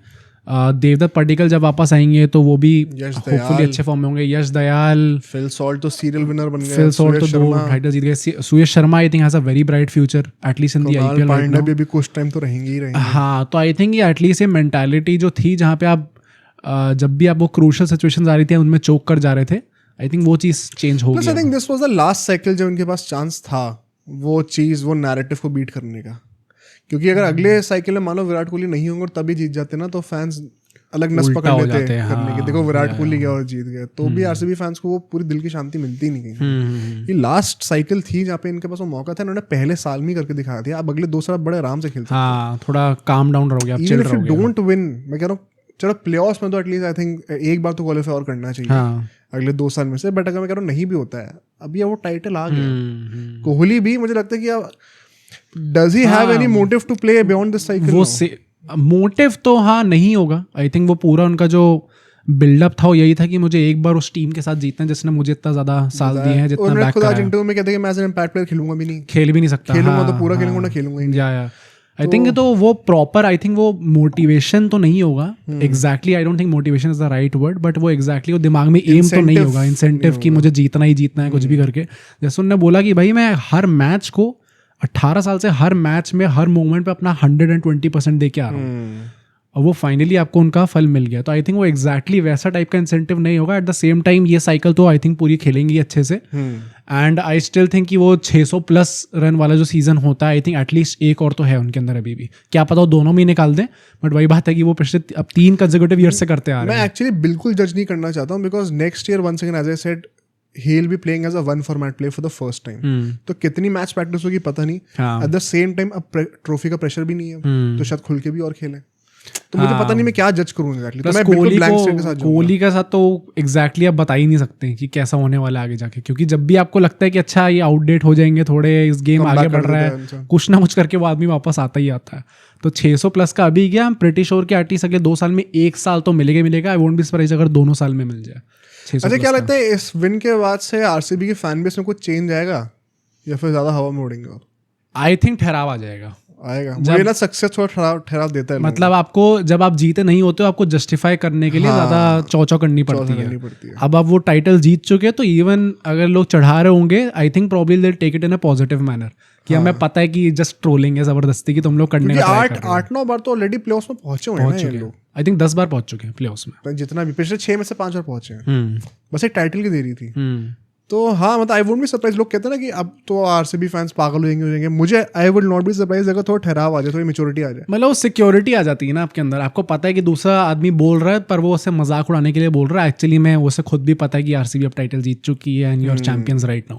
तो आई डोंट थिंक फैंस को भी ज्यादा चढ़ने की जरूरत पड़ेगी. And lastly, where does this rank RCB as a club now? हम होली ट्रिनिटी कहते थे. होली ट्रिनिटी का ऑफिशियली अंत हो चुका है, या फिर कैसे तो एलएसजी अब एक नई एंट्रेंट आ चुकी है. आरसीबी का प्रमोशन अब कहाँ तक हो रहा है? आई थिंक वही, this is a very tricky question. अगर हम लोग एज अ क्लब बात कर रहे हैं तो उसके अंदर सब कुछ आता है. अगर हम लोग से स्पोर्टिंगली बात कर रहे हैं, परफॉर्मेंस की बात कर रहा हूँ मैं. हाँ, तो आई थिंक 4th या 5th. I think so 4th है मेरे हिसाब से. भाई एसआरएच को अगर आप दोनों टाइटल्स कंसिडर कर रहे हो, आई डोंट थिंक करने चाहिए, बट अगर आप दोनों कंसिडर कर रहे हो तो नहीं होगी. अगर सिर्फ एक ही कंसिडर कर रहे हो, आई थिंक इजीली 4th है. Just on the base of कि 2013 के बाद से एसआरएच ने भी बहुत प्लेऑफ्स की वो करी है. मैंने अभी स्टैट्स चेक नहीं करे, खेले होंगे, बट मतलब आरसीबी ने केकेआर जितने ही फाइनल्स खेले हैं, फाइनल ज्यादा खेले, ट्रॉफी भी जीत ली है. करेक्ट. प्लस सीएसके ने सबसे ज्यादा बार प्लेऑफ्स के लिए क्वालिफाई करा है. सेकंड पे मुंबई आरसीबी जॉइंट है. तो मतलब वो in terms of consistency RCB already was one of the top teams. वो वही बात थी कि टाइटल आप जीते नहीं थे, और अल्टीमेटली अगर एज अ क्लब बात कर लोगे तो पीपल विल आल्सो से कि वो टॉप 3 के अंदर आ जाएगी, इवन हेड ऑफ केकेआर. वो तो पहले भी बोलते थे. हाँ, नहीं, मैं परफॉर्मेंस की बात कर रहा हूँ. आई थिंक ये एक फेयर आर्गुमेंट है कि आरसीबी ऑफिशियली भाई बॉटम 3 से सीधा टॉप 4 में जंप. होली ट्रिनिटी में आई थिंक एलएसजी का मैं कहूँगा, मैं एलएसजी और जीटी एक्चुअली जज ही नहीं करता हूँ अभी, क्योंकि सिर्फ 3-4 साल हुए हैं. मुझे लगता है 2 साइकिल्स तो देनी चाहिए. 6 साल का तो टाइम होना चाहिए. 7वें साल से आप जज करना शुरू करो. तब तक भी अगर आप टाइटल नहीं जीते तो फिर आप डिजर्वेडली होली ट्रिनिटी में होने चाहिए, विच आई थिंक एलएसजी हो रही है. आएगी. मतलब 2 साल अभी बचे हैं, कुछ प्रेडिक्ट नहीं कर सकते, बट मुझे ऐसा पर्सनली लगता है. Could be wrong, hopefully I am wrong, हम लोग ही हैं, बट मुझे ऐसा लगता है कि एलएसजी अभी नहीं तो 1 साल के अंदर आ ही जाएगी होली ट्रिनिटी में. तो वो होने वाला है. एंड भाई पंजाब और डीसी में से कौन है लास्ट अब worst team? I still think शायद डीसी कितने फाइनल पहुंची है? एक ही पहुंची है ना. अब उसमें भी दिल्ली डेयरडेविल्स वाला तो कुछ वो होगा नहीं. क्या आपको डीसी अलग ही फ्रेंचाइज? नहीं, वो तो सेम है, रीब्रांडिंग हुई है. अच्छा, तो ओवरऑल अपने पूरे 18 साल में एक ही बार फाइनल पहुंची है. वो 21 वाला ही. हाँ, 21 नहीं 20 वाला. भाई ये तो डैम, पंजाब 2 बार फाइनल पहुंच गई. पंजाब का ओवरऑल रिकॉर्ड बहुत ही खराब है. आई थिंक पंजाब से ज्यादा बार पहुंचे होंगे भाई, फॉर श्योर. ये डिफिकल्ट है भाई एक्चुअली में, बट आई एम श्योर अगले 2 साल आई थिंक इस साइकिल में एंड होते होते तक DC will be the last team. Punjab ऊपर निकल जाएगी भाई साहब, पंजाब ऊपर निकल जाएगी. इनसेन भाई. इस साइकिल में काफी कुछ ये वही आता है ना कि जो हम लोग फाइनल से पहले जो हमने प्रीव्यू में बात करी थी कि एक नया एरा स्टार्ट हो रहा है शायद, एंड आरसीबी अब जीत गई है, तो एक सॉर्ट ऑफ स्टेपिंग स्टोन भी पड़ गया. अब शायद हमें इस सीजन में नई टीम्स आते हुए दिखेंगी जो कि बेटर परफॉर्म करेंगी. Even as a KKR fan, वो हेरिटेज है ट्रॉफीज की, लेकिन I would not mind if we are not winning. तो I would love to see new winners भाई. IPL as a league grow करेगा भाई, और ज्यादा अच्छा ही होगा देखने में. It was a great final इस बार भी. फाइनल बहुत अच्छा रहा. प्लस अगले साल से आप टॉप 4 की बात करोगे तो वो बहुत सारी टीम्स और कॉम्पीट कर रही हैं जो कि टाइटल भी जीती हुई है अल्टीमेटली एक बार. तो बढ़िया ही होगा. मतलब 10 में से 7 टीम से टाइटल जीती हुई है. तो अब अच्छा डोमिनेशन होगा. होपफुली एक और हमें एटलीस्ट साइकिल में देखने को मिले नया. पंजाब हो सकती है. But now let's come to the last segment, और यहाँ पे हम लोग टीम ऑफ द सीजन बनाएंगे. अवार्ड्स की हम लोग बातें करें तो भाई साई सुदर्शन ने तो सारे झाड़ ही दिए थे वहां पर। हाँ वो बंदा वो भाई उस बंदे को जनरली वो टॉपर वाली फीलिंग आ रही थी। सारे अवार्ड वही ले जाए थे, चाहे खुद के लिए चाहे अपने दूसरे टीममेट्स के लिए जाया। बट अगर हम लोग अभी जैसे क्या करने वाले सेगमेंट का रोल क्या है, मैं अपनी प्लेइंग लेन बताऊंगा, जो प्लेइंग 12 रादर, हाँ टीम ऑफ द सीजन, फिर मोहित बताएगा, हम लोग अपने अपने रीजंस कोट करेंगे। और मैं चाहता हूँ कि आप सब जो भी देख रहे हैं अपनी प्लेइंग लेन बनाए। बनाने से पहले एक बार सुन लीजिएगा क्राइटेरियाज और कंसर्न्स क्या है, उसके अकॉर्डिंगली बनाइएगा। तो मुझे लगता है हमेशा ना टीम ऑफ द सीजन जैसे कॉन्सेप्ट्स ऐसे होते हैं, जैसे most of the times I completely disagree with even the executives playing 11, क्योंकि मुझे लॉजिक दिखता ही नहीं। हर्षा भोगले की देखी, मैं तो उससे ही बहुत ज़्यादा डिसएग्री करता हूँ। बहुत डिसएग्री करता हूँ, हार्ड डिसएग्री करता हूँ। बट कई बार लोगों का ना किस एंगल से वो आ रहे हैं वो बहुत अलग होता है लोगों के लिए। तो हम किस एंगल से आ रहे हैं वो एक्सप्लेन करते हैं, और ताकि सबके लिए वो सेम एक प्लेटफॉर्म रहे, तो सबके लिए वो सेम चीज़ रखी जाएगी। जो चीज़ मैंने बनाते वक्त जो कंसर्न्स और जो पैरामीटर्स रखे हैं मैं वो शेयर करता हूँ। मुझे लगता है तुमने भी वो करा ही होगा कंसिडर, क्योंकि हम लोग वही सेम ही उससे करते हैं। एक तो भाई जब मैं शॉर्टलिस्ट कर रहा था बैटर्स को स्पेसिफिकली, हर बैटर तो ऑरेंज कैप की लिस्ट में टॉप ऑर्डर का था, मिडल ऑर्डर में कोई मिल ही नहीं रहा है। तो एक तो ये बहुत बड़ा पेन पॉइंट था। इसके चलते हुए क्या होगा ना कि अब ये देखो, अगर आप टीम मतलब सीजन बना रहे हो, इसका मतलब ये नहीं कि आपने जो ऑरेंज कैप से टॉप 5 बैटर उठाए 5 डाल दी टीम, ऐसे नहीं होगा। रोल क्या है, किधर बैटिंग कर सकते हैं। अब मान लो विराट कोहली ने ओपनिंग करी है, बट क्या वो नंबर 3 में बैटिंग नहीं कर सकते? करी है इतने सालों तक, तो उतना अमाउंट ऑफ चेंज चलेगा। बट ये नहीं कि अब मैं शुभमन गिल को नंबर 6 पर बैटिंग करा रहा हूँ क्योंकि मैंने सारी ही टॉप ऑरेंज कैप की लिस्ट आके चेप दी है पूरी, वो नहीं होना, वो तो बहुत आसान हो जाएगा। तो ये कंसर्न था। सेकेंडली यार, इस साल मैंने पर्पल कैप और ऑरेंज कैप की लिस्ट को पूरा एनालाइज करा। There are hardly any standout all-round performances. भाई ऑलराउंडर से मेरा दिमाग खराब हो गया था पूरा निकालते हुए। मुझे मिल ही नहीं रही कि ऑलराउंडर किसको रखूं भाई मैं टीम के अंदर। लास्ट ईयर तो बहुत इजी था बिकॉज रसल और नारायण तो आंख मीच के आ गए थे सबकी टीम। प्लस ऑलराउंडर्स का ये भी हो रहा था ना, मैं जिनको अल्टीमेटली पिक करा है, पिक करते हुए मैं उतना सेटिस्फाइड नहीं था कि यार इनका सीजन तो कुछ खास अच्छा गया ही नहीं है। And so the third point, जो 2 कोर वैल्यूज है वो कॉम्प्रोमाइज नहीं हो सकती सबके लिए, बता रहा हूँ। नंबर 8 तक बैटिंग और कम से कम 6 बॉलर्स होना, विच मीन्स आपने डेप्थ कर रखी है, और जो उस डेप्थ के पीछे का इंटेंट है वो इम्पैक्ट प्लेयर मिला के, सब इम्पैक्ट प्लेयर मिला के ऑफ कोर्स। तो अगर आपको नंबर 8 तक बैटिंग चाहिए और कम से कम 6-7 बॉलिंग ऑप्शन चाहिए, तो आपको ऑलराउंडर्स लेने ही पड़ेंगे। नाउ इन दैट प्रोसेस कई बार ऐसा होगा कि मान लो नंबर 7 पे आप चाहो तो क्लासन या फिर जो कि ऑलरेडी वैसे भी ऊपर बैटिंग करते हैं, मान लो एज अ मिडल ऑर्डर मान के चलो, उनको आप रख लो, क्लासन, पूरन, जिसको भी रखना है। बट क्योंकि आपको उस टाइम पे एक बॉलिंग ऑप्शन भी चाहिए, तो उसके चलते शायद वो टीम में नहीं आ पाएंगे, इवन दो वो ऑरेंज कैप में बहुत हाई थे। तो ये क्राइटेरिया और कंसर्न समझना, तभी आप समझ पाओगे कि प्लेइंग 11 बनाने का लॉजिक क्या है। बिकॉज प्लेइंग 11 जो हमारी बनेगी टीम ऑफ द सीजन की, that is not just about the best players. Strategically team oil कैसे करती है आपस में, एज अ टीम कैसे परफॉर्म करती है, वो ज्यादा इंपॉर्टेंट है। जस्ट फॉर कॉन्टेक्स्ट, जब ये हमने सोचा कि इसको करेंगे, प्लेइंग 11 बनाएंगे, तब मेरा रिएक्शन था कि ये तो बड़े आराम से बन जाएगी। नहीं हुई थी ना, तब मुझे 2-2.5-3 घंटे लग गए बनाने में प्लेइंग 11 को, क्योंकि वो प्लेयर्स चूज करना ऐसा भी था एक टाइम पे कि भाई ये 2 प्लेयर्स हैं, मुझे कोई एक चूज करना, मुझे समझ में नहीं आ रहा मैं किसको चूज करूं अल्टीमेटली। पर ठीक है, कुछ हार्ड कॉल्स देनी पड़ी उसके चलते हुए। और 2 लास्ट चीज, ये थोड़ा सा मैं एक तो जो नॉन नेगोशिएबल है 1 सेकंड की, इस साल हमने आईपीएल में 1 सेकंड देखा कि पिचेस काफी वैरायटी की थी। तो हर कंडीशन से जितना आप एक ऐसी प्लेइंग में बनाओ जो कि ऑलमोस्ट हर कंडीशन में परफॉर्म कर पाए, वो इंटेंशन होना चाहिए। ये नहीं कि 6 पेसर उठा ली, सिर्फ 1 स्पिनर है, तो फिर अब ईडन गार्डन्स में क्या करोगे? तो वो कॉम्पोजिशन भी दिमाग में रखना। और lastly left hand right hand matchups अगर हो पाए तो वो एक बोनस है। वो मैं मैंडेटरी नहीं कर रहा हूँ, बट मैंने उस चीज़ का ध्यान रखा है, ठीक है, ताकि 1 सेकंड टैक्टिकल स्ट्रेटेजिकल जो सुपीरियोरिटी होनी चाहिए ना टीम की, वो मेरे लिए ज़्यादा important as opposed to the names. तो जैसे कहते हैं ना, आरसीबी साल क्यों जीती? They did not have the best names, but they oiled up really well together. KKR last year क्यों जीती थी? Same reason. तो वो ज़्यादा ज़रूरी है। परफॉर्मेंस एक साथ कैसे कॉम्प्लीमेंट करेंगे प्लेयर्स एक दूसरे को, एज अपोज टू हर एक बेस्ट प्लेयर अपने इंडिविजुअल उठा लिया। तो ये सारे 5-6 कंस्ट्रेंट्स को दिमाग में रख के अब आप अपनी प्लेइंग इलेवन बनाना। मैं अपनी शेयर करता हूँ। मैंने पर्सनली ओपनिंग साई सुदर्शन से कराई है और साथ में मैंने मिचेल मार्श को लिया। डैम भाई साहब। और एक क्यों वगैरह लिया है, ये सब के भी रीजंस दूंगा, और मैंने किन किन को कंसिडर करा था और ये भी मैं बताता रहूंगा। मिचेल मार्श और शुभमन गिल में एक्चुअली में रन्स का हार्डली कुछ डिफरेंस है, और उन्होंने कम इनिंग्स खेली। स्ट्राइक रेट उनकी ऑलमोस्ट 10 परसेंटेज पॉइंट ज्यादा है। प्लस उन्होंने मेरे ख्याल से 12 इनिंग खेली और 6 50 प्लस स्कोर्स मारे, इंक्लूडिंग 100।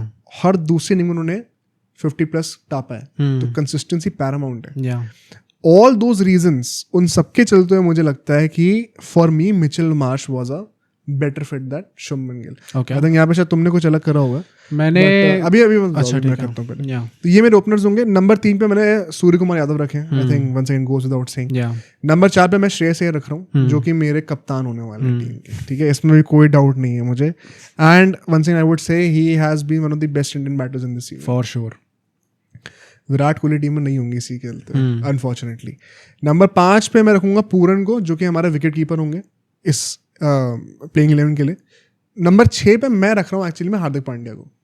ओह, काफी लोगों ने कहा हार्दिक पांड्या का बिल्कुल ही अच्छा सीजन नहीं गया. बट वन सेकंड, अब वही है ना, कायदे से मैं यहाँ पे शशांक को भी रख सकता हूँ, कायदे से मैं यहाँ पे क्लासन को रख सकता हूँ, टिम डेविड को रख सकता हूँ, हाँ. जिनके शायद individually as a batter better रहे परफॉर्मेंसेस. बट मुझे अभी चाहिए क्या, मुझे एक ऑलराउंडर चाहिए यहाँ पे, क्योंकि मुझे बॉलिंग ऑप्शंस अपने बनाने पड़ेंगे. मतलब जो लोग कह रहे हैं कि हार्दिक पांड्या का सीजन अच्छा नहीं गया, आप एक ऐसा प्लेयर बताओ जो कि फास्ट बॉलिंग ऑलराउंडर हो जिसका सीजन बहुत अच्छा गया हो. अच्छा गया, हाँ भाई है ही कितने. या तो बात वहां पे आ जाती है. तो अब यही तो प्रॉब्लम है प्लेइंग बनाने में. तो टैक्टिकली जब बनाना शुरू करोगे ना, तो ये इश्यूज आते हैं, इसलिए इतना टाइम लगा प्लेइंग बनाने में. तो हार्दिक पांड्या मेरे लिए वहां पे आएंगे. Plus he takes care of the finishing also to a large extent. फिर मैं अक्षर पटेल को रखूंगा. डैम. और अक्षर पटेल के ऊपर भी एक ऑप्शन है, मैं आपको आगे दूंगा. अक्षर Patel one second can be very flexible. अगर आप नोटिस करो अभी तक साई सुदर्शन, पूरन, अक्षर पटेल तीनों लेफ्ट हैंडर्स हैं. एज अ फ्लोटर भी खेल सकते हैं अक्षर पटेल. ऑल्टरनेट कर सकते हो आप. 6 में से 3 मैंने लेफ्ट हैंडर्स ले रखे हैं, और 7 में से सॉरी. और नंबर 8 पे कृणाल पांड्या. अब तो कोई डिबेट करेगा. वो कृणाल पांड्या, वैसे कृणाल पांड्या एमवीपी लिस्ट में सेकंड पे है इस बार. अगर आप लोग डिबेट ही नहीं है, मैंने आंख नीचे रखा था. अगर आप लोग एमवीपी की लिस्ट देखोगे, जिसमें ESPN जो होती है, वो प्रेशर कितना है उस टाइम पे, उसमें कितने रन आए, कितने विकेट्स आए, कैसी परफॉर्मेंस रही है, उसमें सूर्य कुमार यादव टॉप पे है, सेकंड पे कृणाल पांड्या. भाई साहब, इनसेन परफॉर्मेंस. और बाद में मैंने ये प्लेइंग 11 जो है वो फाइनल से पहले बनाई थी. Oh damn. तो तब भी कृणाल पांड्या मेरे टीम में थे, तो कोई डाउट ही नहीं था मुझे. फिर मेरे 3 बॉलर्स आएंगे 9, 10, 11 पे. Prasidh Krishna, I think one second मेरे लिए कोई डाउट नहीं था यहाँ पे. Jasprit Bumrah, I don't care कितने विकेट्स लिए, I am having in the team. Impact में उनका भी पैरामाउंट है. एंड जॉश हेजलवुड, वो भी मुझे लगता है one of the best bowlers in this season. Impact player में मैं नूर अहमद को लेके आने वाला हूँ. ओके. तो मेरे पास all in all 7 bowling options हैं. प्रसिद्ध कृष्णा, हेजलवुड, बुमराह, हार्दिक पांड्या 4 पेसर्स हैं. अक्षर पटेल, कृणाल पांड्या और नूर अहमद 3 स्पिनर भी हैं. तो मैंने 7 ऑप्शंस रखे हुए हैं. क्यों? One second, because Hardik Pandya ने हर मैच में 4 ओवर नहीं डाले. तो I have a lot of options to vary with. Plus 8 batting options भी हैं मेरे पास. एक जो मेरे पास एक कंसर्न था प्लेइंग 11 बनाते हुए, जो मुझे लग रहा था कि मैं क्या मार्च की जगह शुभमन गिल ले लूँ ताकि मुझे एक फॉरन स्लॉट ओपन अप हो जाए. और फिर मैं अक्षर पटेल की जगह पे स्टब्स या फिर क्लासन को. स्टब्स मैंने भी सोचा था. स्टब्स की 50 के एवरेज है बाय द वे सीजन. तो उसके चलते हुए बॉलिंग ऑप्शंस 6 हो जाएंगे मेरे. एंड हार्दिक पांड्या को फिर रेडी आना पड़ेगा 4 ओवर के लिए. बट मेरी फिनिशिंग और ज़्यादा स्ट्रॉन्ग हो जाएगी. तो आपको कौन सा वर्जन बेटर लग रहा है, आप मुझे खुद बता देना. ये एक था, but I went with this one because मुझे लगता है कि ज़्यादा ऑप्शन है मेरे पास, और लेफ्ट हैंड मैचेस भी ज़्यादा हैं, तो कहीं ना कहीं मुझे फ़ायदा मिलेगा उस चीज़ का. और अगर मैं क्लोज कॉल की कुछ बातें करूँ, ये तो मेरी प्लेइंग 11 हो गई. Sai, Marsh, SKY, Shreyas, Pooran, Hardik, Axar, Krunal, Prasidh Krishna, Hazlewood, Bumrah and impact player Noor Ahmad. Close calls में बताता हूँ मुझे क्या लग रहे थे. टॉप ऑर्डर की मैं बात करूँ, ओपनर्स एंड नंबर 3 होता है टॉप ऑर्डर हमारा. Virat Kohli was a very close call. Oh damn, सही में यार, मतलब जो कंसिस्टेंसी उन्होंने दिखाई है, you have to consider him. And बात वही थी कि क्या मैं उनको साई सुदर्शन के ऊपर रखूंगा. ऑनेस्टली बताऊं, नहीं. इस साल सुदर्शन हैज बीन बेटर. क्या मैं मार्च के ऊपर रखूंगा? ऑनेस्टली बताऊं, नहीं. मार्च हैज बीन मोर इम्पैक्टफुल. क्या गिल के ऊपर भी रखते हैं? गिल भी मेरे कंसिडरेशन पॉइंट में था, दोनों ही टीम में नहीं है मेरे. कोहली ने गिल से ऊपर तो मैं डेफिनेटली नहीं रखता. हाँ, ऑब्वियसली. ठीक है, कोई क्वेश्चन नहीं था. Jaiswal was also a good contender, but I think one second कहीं ना कहीं फॉल्टर कर जाते हैं. Buttler was a good contender, but वो भी मुझे लगता है कि the 3 that I have chosen, SKY के अगेंस्ट में नंबर 3 पे तो नहीं रखने वाला उनको. केएल राहुल भी क्या आउटसाइड शॉट होते हैं भाई, मैंने तो नहीं रखा. आई थिंक उनकी स्ट्राइक रेट काफी ज्यादा कम थी. मैं कह रहा हूँ जो लोगों के दिमाग में होंगे प्लेयर्स, में उनका नाम ले रहा हूँ अभी. मतलब ओपन, अगर आपको ओपन भी कराना है तो देयर आर बेटर ऑप्शंस जिन्होंने बेटर स्ट्राइक रेट और बेटर एवरेज पे उन ज्यादा रन मारे हैं. आप पहले 4 बैटर उठा लो, साई सुदर्शन, मार्श, स्काई, श्रेयस, किसके ऊपर कोई? हाँ, किसके ऊपर ही रख सकते हो. सिंपल सी बात है. मिडिल ऑर्डर की अगर मैं बातें करूँ तो Klaasen and Stubbs were very close for me, और उनको मैं वही कह रहा हूँ, मैं रख सकता था अगर मैं अक्षर को हटा दूं तो. But because of one more option with the ball, मैंने इस लाइनअप को सुना है, ये I think they are equally good, मैं कोई क्वेश्चन नहीं करूंगा इसमें।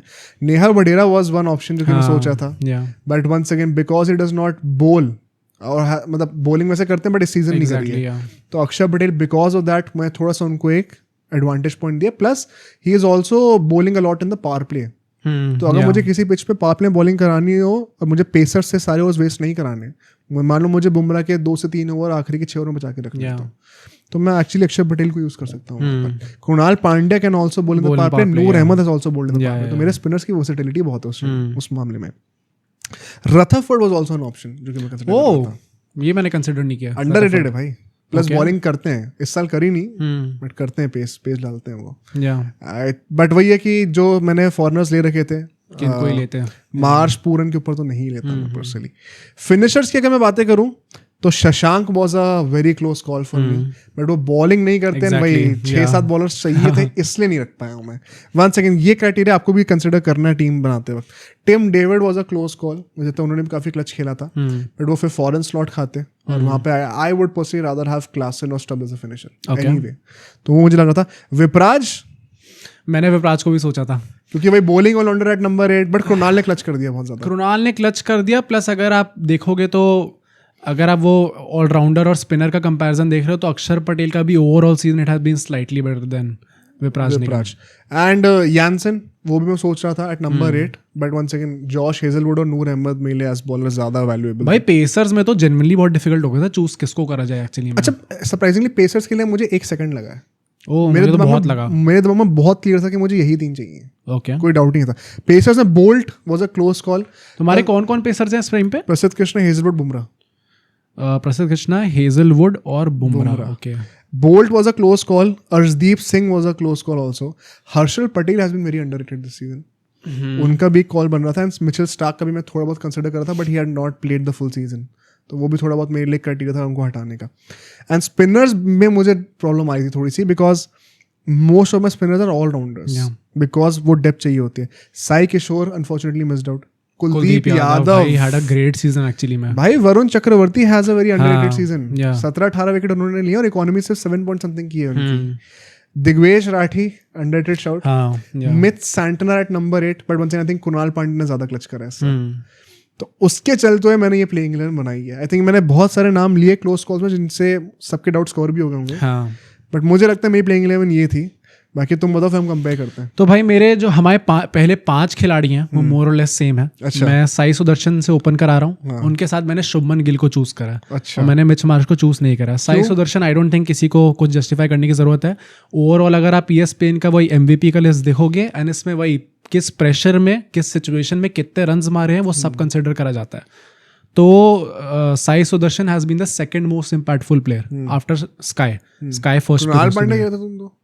नहीं, इम्पैक्टफुल बैटर, सॉरी बैटर, हाँ। एज अ प्लेयर तो कृणाल पांड्या ज्यादा रहे हैं, बट एज अ बैटर जो है वो स्काई के बाद सबसे ज्यादा साई सुदर्शन रहे हैं। अब मैंने गिल को इसलिए चूज करा है क्योंकि the third most impactful batter is actually Shubman Gill. Very surprising. But मेरा वही था क्योंकि वही जो मैं वैल्यूज डिस्कस कर रहा था, तो उसमें मुझे ज्यादा इंटेंट वाले लोग देखने में लग रहा था। प्लस मैंने मिच मार्श का देखा तो उस टाइम पे तो he was actually on the 10th place. Jaiswal को मैंने देखा तो 5th पे थे, कोहली 8th पे थे। तो इन और कोहली का strike rate very honestly I kind of had a problem with it, इसलिए मैंने ओपनिंग में नहीं रखा। उनकी 146 की स्ट्राइक रेट आ रही थी, तो मुझे लगा कि यार एटलीस्ट जमाना आ गया भाई, 146 इज नॉट गुड इनफ। मतलब मुझे लग रहा था कि मैं पर्सनली चाहता था कि एटलीस्ट 150 हो। 150 से अपवर्ड्स वालों को ही मैं चूज करूंगा एज एन ओपनिंग। प्लस अगर आप साई सुदर्शन और गिल को रख रहे हो तो वो तो एनीवे लंबा खेल सकते हो, कोहली के खेल सकते हैं। प्लस एज अ डुओ भी इन लोगों ने इस सीजन में I think by far the best opening Duo.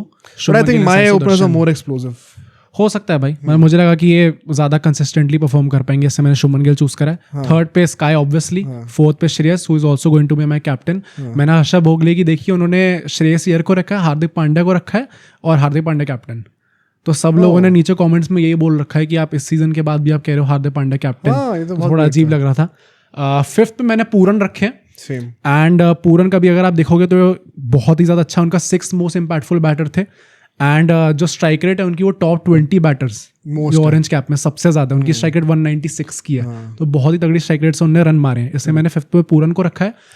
Now अब प्रॉब्लम आई थी कि मुझे 6ठे और 7वें पे and in fact to some extent 6ठा, 7वां और 8वां इनमें से मैं किसी एक को एक प्रॉपर बैटर रख सकता था, बाकी 2 ऑलराउंडर होने दो ऑलराउंडर्स मेरे को रखने ही पड़ेंगे, इसलिए मुझे थोड़ी हार्ड कॉस्ट देनी पड़ी यहाँ पे।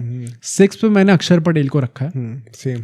एंड अक्षर पटेल को अगर आप लोग देखोगे तो पहली बात तो वही मैंने भी यही पॉइंट रखा है कि वो पावर प्ले में डाल सकते हैं, प्लस ओवरऑल इस पूरे आईपीएल में there are not many spinning allrounders जिन्होंने बहुत बेटर परफॉर्म करा हो एक्चुअली। अक्षर पटेल से हाँ, तो वो अच्छा कर सकते थे।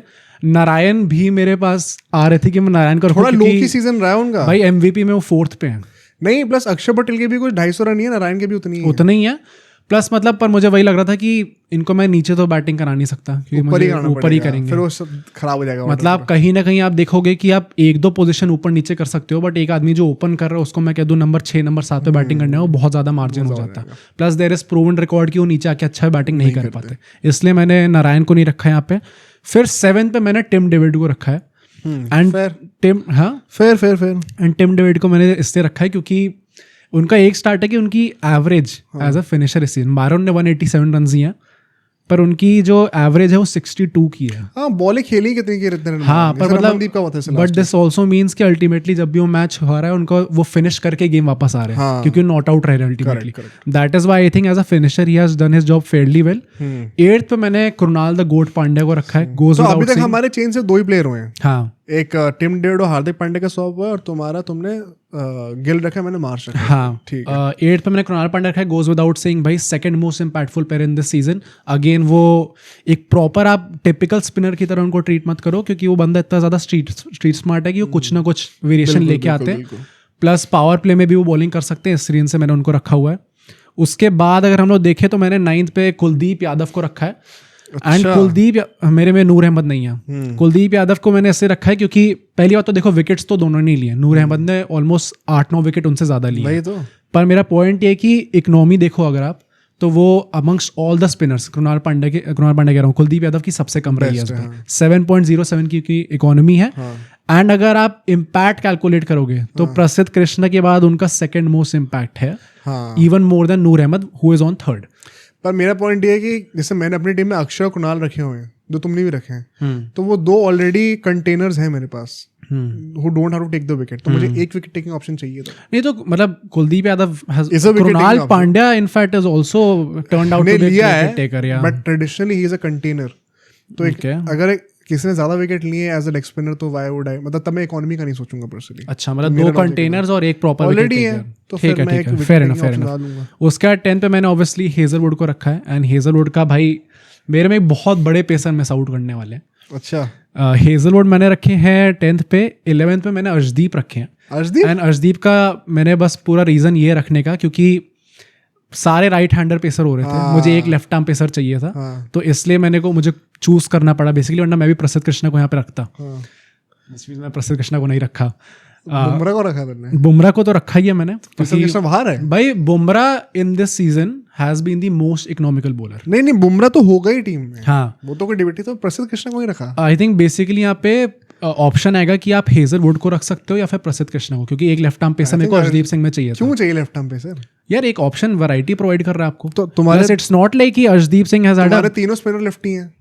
कौन से स्पिनर? तुम्हारे तीनों स्पिनर लेफ्टी। अक्षर पटेल, हाँ ये भी हो सकता है। तो क्या जरूरत है फिर उसका? तो मतलब 2 प्रॉपर ऑफ स्पिनर हो गए, एक लेग स्पिनर हो गया, तो अब वैरायटी तो आ ही रही है उसके अंदर। मतलब बट प्रसिद्ध Krishna just because of the left arm angle. नहीं, मैं रखूंगा ना, बताऊंगा मैं कि मैंने प्रसिद्ध कृष्णा को हेजलवुड से नीचे क्यों रखा है।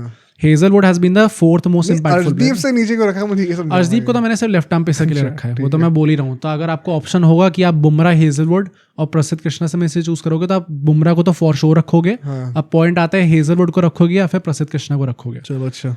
तो अगर आप देखो तो हेजलवुड, अगर मैं उनका जस्टिफिकेशन दूँ तो 22 विकेट्स, 8.77 की इकोनॉमी, बहुत अच्छा सीजन उनका गया है। 4th मोस्ट इम्पैक्टफुल बॉलर रहे हैं वो। प्रसिद्ध कृष्णा टॉप पे हैं इसमें। अब इसके पीछे का रीजन मैंने क्या रखा है। पहली बात तो अपने जो हेजलवुड ने 3 गेम कम खेले प्रसिद्ध कृष्णा से और 3 ही विकेट कम लिए। तो अगर वो 3 गेम खेलते तो ऐसा हो सकता था कि हेजलवुड शायद ऑरेंज कैप, पर्पल कैप के साथ एंड अप करते। फिर अगर आप बॉलिंग एवरेज और स्ट्राइक रेट भी देखो तो हेजलवुड की बाय फार बेस्ट है इस टाइम पे। मतलब हर 12 बॉलों में वो एक विकेट ले रहे हैं और सिर्फ 17 रन दे रहे हैं उसके लिए। मतलब कि हर 4 ओवर में 2 विकेट गारंटीड है। हाँ, और मतलब ये बुमराह से भी बेटर है इनकी ये स्टैट्स, बॉलिंग एवरेज और स्ट्राइक रेट, और एक्चुअली में ये प्रसिद्ध कृष्णा से भी ज्यादा बेटर है। तो मैंने I get why you would have Hazlewood over प्रसिद्ध कृष्णा, मुझे कोई डाउट हाँ, नहीं तो मैंने इस रीजन की वजह से ये रखा है, and that completes my playing 12। I think बहुत ज्यादा डिफरेंस नहीं है हमारे में। 4 प्लेयर्स मेरे ख्याल से, 2 बैटर्स हैं, मार्श और गिल का फर्क है, और हार्दिक और उसका टिम डेविड का फर्क है, और बॉलिंग में कुलदीप, नूर और कृष्णा, अर्शदीप। हाँ, एंड सरप्राइजिंगली मुझे इस बार उसकी देखनी नहीं पड़ी कि मैं वो फॉरनर्स कितने ले रहा हूँ, क्योंकि मेरी पूरी लाइनअप में एक्चुअली में देखा जाए तो हेजलवुड, टिम डेविड, पूरन, हाँ 3 ही फॉरनर है मेरे पास, बाकी सारे इंडियंस हैं। अच्छा तुमने, ओके, हाँ, या अबे क्यों भाई, जो परफॉर्म करा है इंडियंस ने अच्छा, तो उसमें क्या प्रॉब्लम है? तो मार्च की जगह आई थिंक गिल मार्च रख सकते थे भाई। मुझे तो गिल का आई डोंट थिंक मेरे को कोई फ्लॉ दिखा उसमें कि मैं क्यों ना रखूं गिल को। जब देखो गिल और सुदर्शन जिस तरीके से खेले हैं, वो इसलिए क्योंकि उनकी बैटिंग डेप्थ कम थी। तो इस हमारी टीम्स में 8 तक है बैटिंग, तो फिर then we can afford to have a pinch hitter sort of a player. नहीं तो ऐसा थोड़ी हुआ है कि इसके चलते हुए उन्हें कहीं लैक करे हो अल्टीमेटली। मतलब obviously these two have provided an extraordinary season, but वही बात है कि मैं टीम ऑफ द सीजन बना रहा हूँ। अगर मुझे आइडियली देखना होता तो मैं शायद मार्च ही रखता, क्योंकि I would have wanted more explosive openers. In fact Abhishek Sharma भी मैंने एक टाइम पे चूज कर रहा था। अभिषेक शर्मा का भी थोड़ा अंडररेटेड गया सीजन, अंडररेटेड गया है, प्लस मतलब एक वो स्पिनिंग एंगल भी प्रोवाइड करते हैं ना, तो मुझे लगा था चलो मैं नीचे आते आते फिर मैं ऑलराउंडर्स कम कर सकता हूँ। तो एक वो अभिषेक शर्मा अच्छा ऑप्शन हो सकते थे एज एन ओपनर, बट फिर काफ़ी सोच के काफ़ी हार्ड कॉल्स देनी पड़ी। अक्षर पटेल का भी मैं ये सोचा था भाई मैं क्या ले रहा हूँ, क्योंकि एक्चुअली में कुछ खास सीजन तो उनका गया नहीं है। बट आप ऑलराउंडर्स देखो तो ऑलराउंडर्स का बहुत ज़्यादा है, ओवरऑल खुद कुछ खास सीजन गया नहीं है। नेल वडेरा भी मैंने सोचा, बट मैंने वही सोचा कि इस बार उन्होंने बॉलिंग कुछ ऐसी करी नहीं है, तो मैं किस बेसिस पे बोल दूं कि अच्छा वो बॉलिंग भी कर सकते हैं, इसलिए थोड़ी टफ कॉल्स लेनी पड़ी। बट लॉजिक तुम्हें क्या लग रहा है, हम में से किसकी टीम ज़्यादा स्ट्रॉन्ग है? भाई I am banking my team. ऐसे लॉजिकली देखिए किस बेसिस पे? लॉजिकली बोल रहा हूँ भाई, किस बेसिस पे? लेफ्ट आर्म पेसर का एंगल भी है मेरे पास, और मेरे पास अगर मैं देखूं भाई लेफ्ट आर्म पेसर मुझे फर्क नहीं पड़ता, मैं प्रसिद्ध कृष्णा विकेट टेकर है, तो मेरे पास बुमराह कंटेनर है, हेजलवुड विकेट टेकर है, वो भी दोनों मेरे पास है। बुमराह तो तो वही तो मैं कह रहा हूँ, कंटेनर ऐसा क्या है, बुमराह तो विकेट भी लेता है। मतलब ज्यादा विकेट नहीं ली ना उनने। अर्शदीप सिंह और प्रसिद्ध कृष्णा में तुम ज्यादा मेरे पास 2 सबसे ज्यादा इकोनॉमिकल बॉलर्स हैं इस टाइम पे आईपीएल के, एक कुलदीप यादव और एक जसप्रीत बुमराह। तो मेरे पास 2 सबसे बड़े विकेट टेकर है, नूर अहमद और प्रसिद्ध कृष्णा। ले लो विकेट, अगर रन ही पड़ते रहेंगे तो विकेट लेसे क्या होगा? अगर विकेट नहीं बचेंगे तो रन कहाँ से भरेंगे? मैं तो वही कह रहा हूँ ना कि मैं तो इकोनॉमी इतनी कम कर दूंगा कि तुम्हें विकेट देनी पड़ेगी अल्टीमेटली। और बैटिंग में मेरे ख्याल से Marsh over Gill in this context is a better fit for me, मुझे तो लगता है। और हार्दिक और टिम डेविड का 50-50 है वोट से, ऑल्दो हार्दिक की वजह से मेरे पास एक बॉलिंग ऑप्शन एक्स्ट्रा है। तुम्हारे पास 7 बॉलिंग ऑप्शन है ना अल्टीमेटली। बॉलिंग में मुझे लगता है कि मैं बेटर मैंने 6 रखे हैं, या ये बट मतलब आई डोंट 6 तो मेरी टीम तो better more than enough. Think चलो पब्लिक जो बता देगी अपने कमेंट्स में, आप लोग अपनी प्लेइंग लेन में बताना, एंड ये बताना कि क्लोज लग रहा है, मुझे कोई डिबेट भी नहीं ना भाई, मुझे तो क्लोज लग रहा है इजीली। चलो भाई, बट आई थिंक काफी हिस्टोरिक एक एपिसोड, मजा आया भाई बहुत ज्यादा। अब ये दोबारा कब हमें ऐसे शूट करने को मिलेगा आरसीबी के लिए हमें नहीं पता, बट मे बी सून, क्या पता अगले साल दोबारा हो। But any last thoughts as an RCB fan, कुछ कहना चाहते हो? आई थिंक भाई यार बड़ा अच्छा सीजन गया। मैं ऑडियंस इन जनरल बोलूंगा कि 2 महीने भाई काफी मेहनत लगी, एंड भाई बहुत ज्यादा थैंक यू टू एवरीवन जो लोग नए जुड़े हमारे साथ इस पूरी जर्नी में इन 2 महीने की, क्योंकि आई थिंक सबको शायद ये ऑडियंस को भी पता ही होगा कि एज अ क्रिएटर भाई ये this is the most hectic part of the year. जब ये 2 महीने का टाइम आता है ना, यहाँ पे एकदम रगड़ दिया जाता है भाई साहब। हर दिन मैच हो रहे हैं, कई दिन 2-2 मैचेस हो रहे हैं, फिर वो लाइव स्ट्रीम्स होना, फिर मैचेस कवर करना, रात को रिकॉर्डिंग करना, सुबह उठ के रिकॉर्डिंग करना। तो आई थिंक उसके चलते आई एम प्रीटी श्योर सबको पता ही होगा है। But thank you to everyone जो लोग नए जुड़े हैं, जिन लोगों ने ऑलरेडी हमें सपोर्ट करा है। बाकी I think it's time to switch this jersey, and अब हम लोग इंडियन क्रिकेट जर्सी की डालें। कंटेंट भी वापस जो हमारा ओजी कंटेंट है यूजुअल, हाँ मतलब हम लोग आपके अलग अलग कॉन्सेप्ट्स वाले जो कंटेंट हम लाते हैं, नई नई स्टोरीज लेके आ रहे हैं जो कि हम प्रीटी श्योर बहुत ज़्यादा अच्छी लेंगी आपको। नए नए गेस्ट लेके आ रहे हैं जिनके सामने बहुत इंटरेस्टिंग टॉपिक्स पे बात करी है, क्रिकेट के फ्यूचर्स के लिए भी बात करी है, जो कि हम प्रीटी श्योर आप लोग बहुत इंटरेस्टेड हो गए। एंड कुछ लोगों ने फ्रैंकली बोला भी है कि आप इस पे पॉडकास्ट लेके आओ, तो हमारे पास ऑलरेडी रेडीमेड था, तो आपके लिए अच्छा ही होने वाला ही है।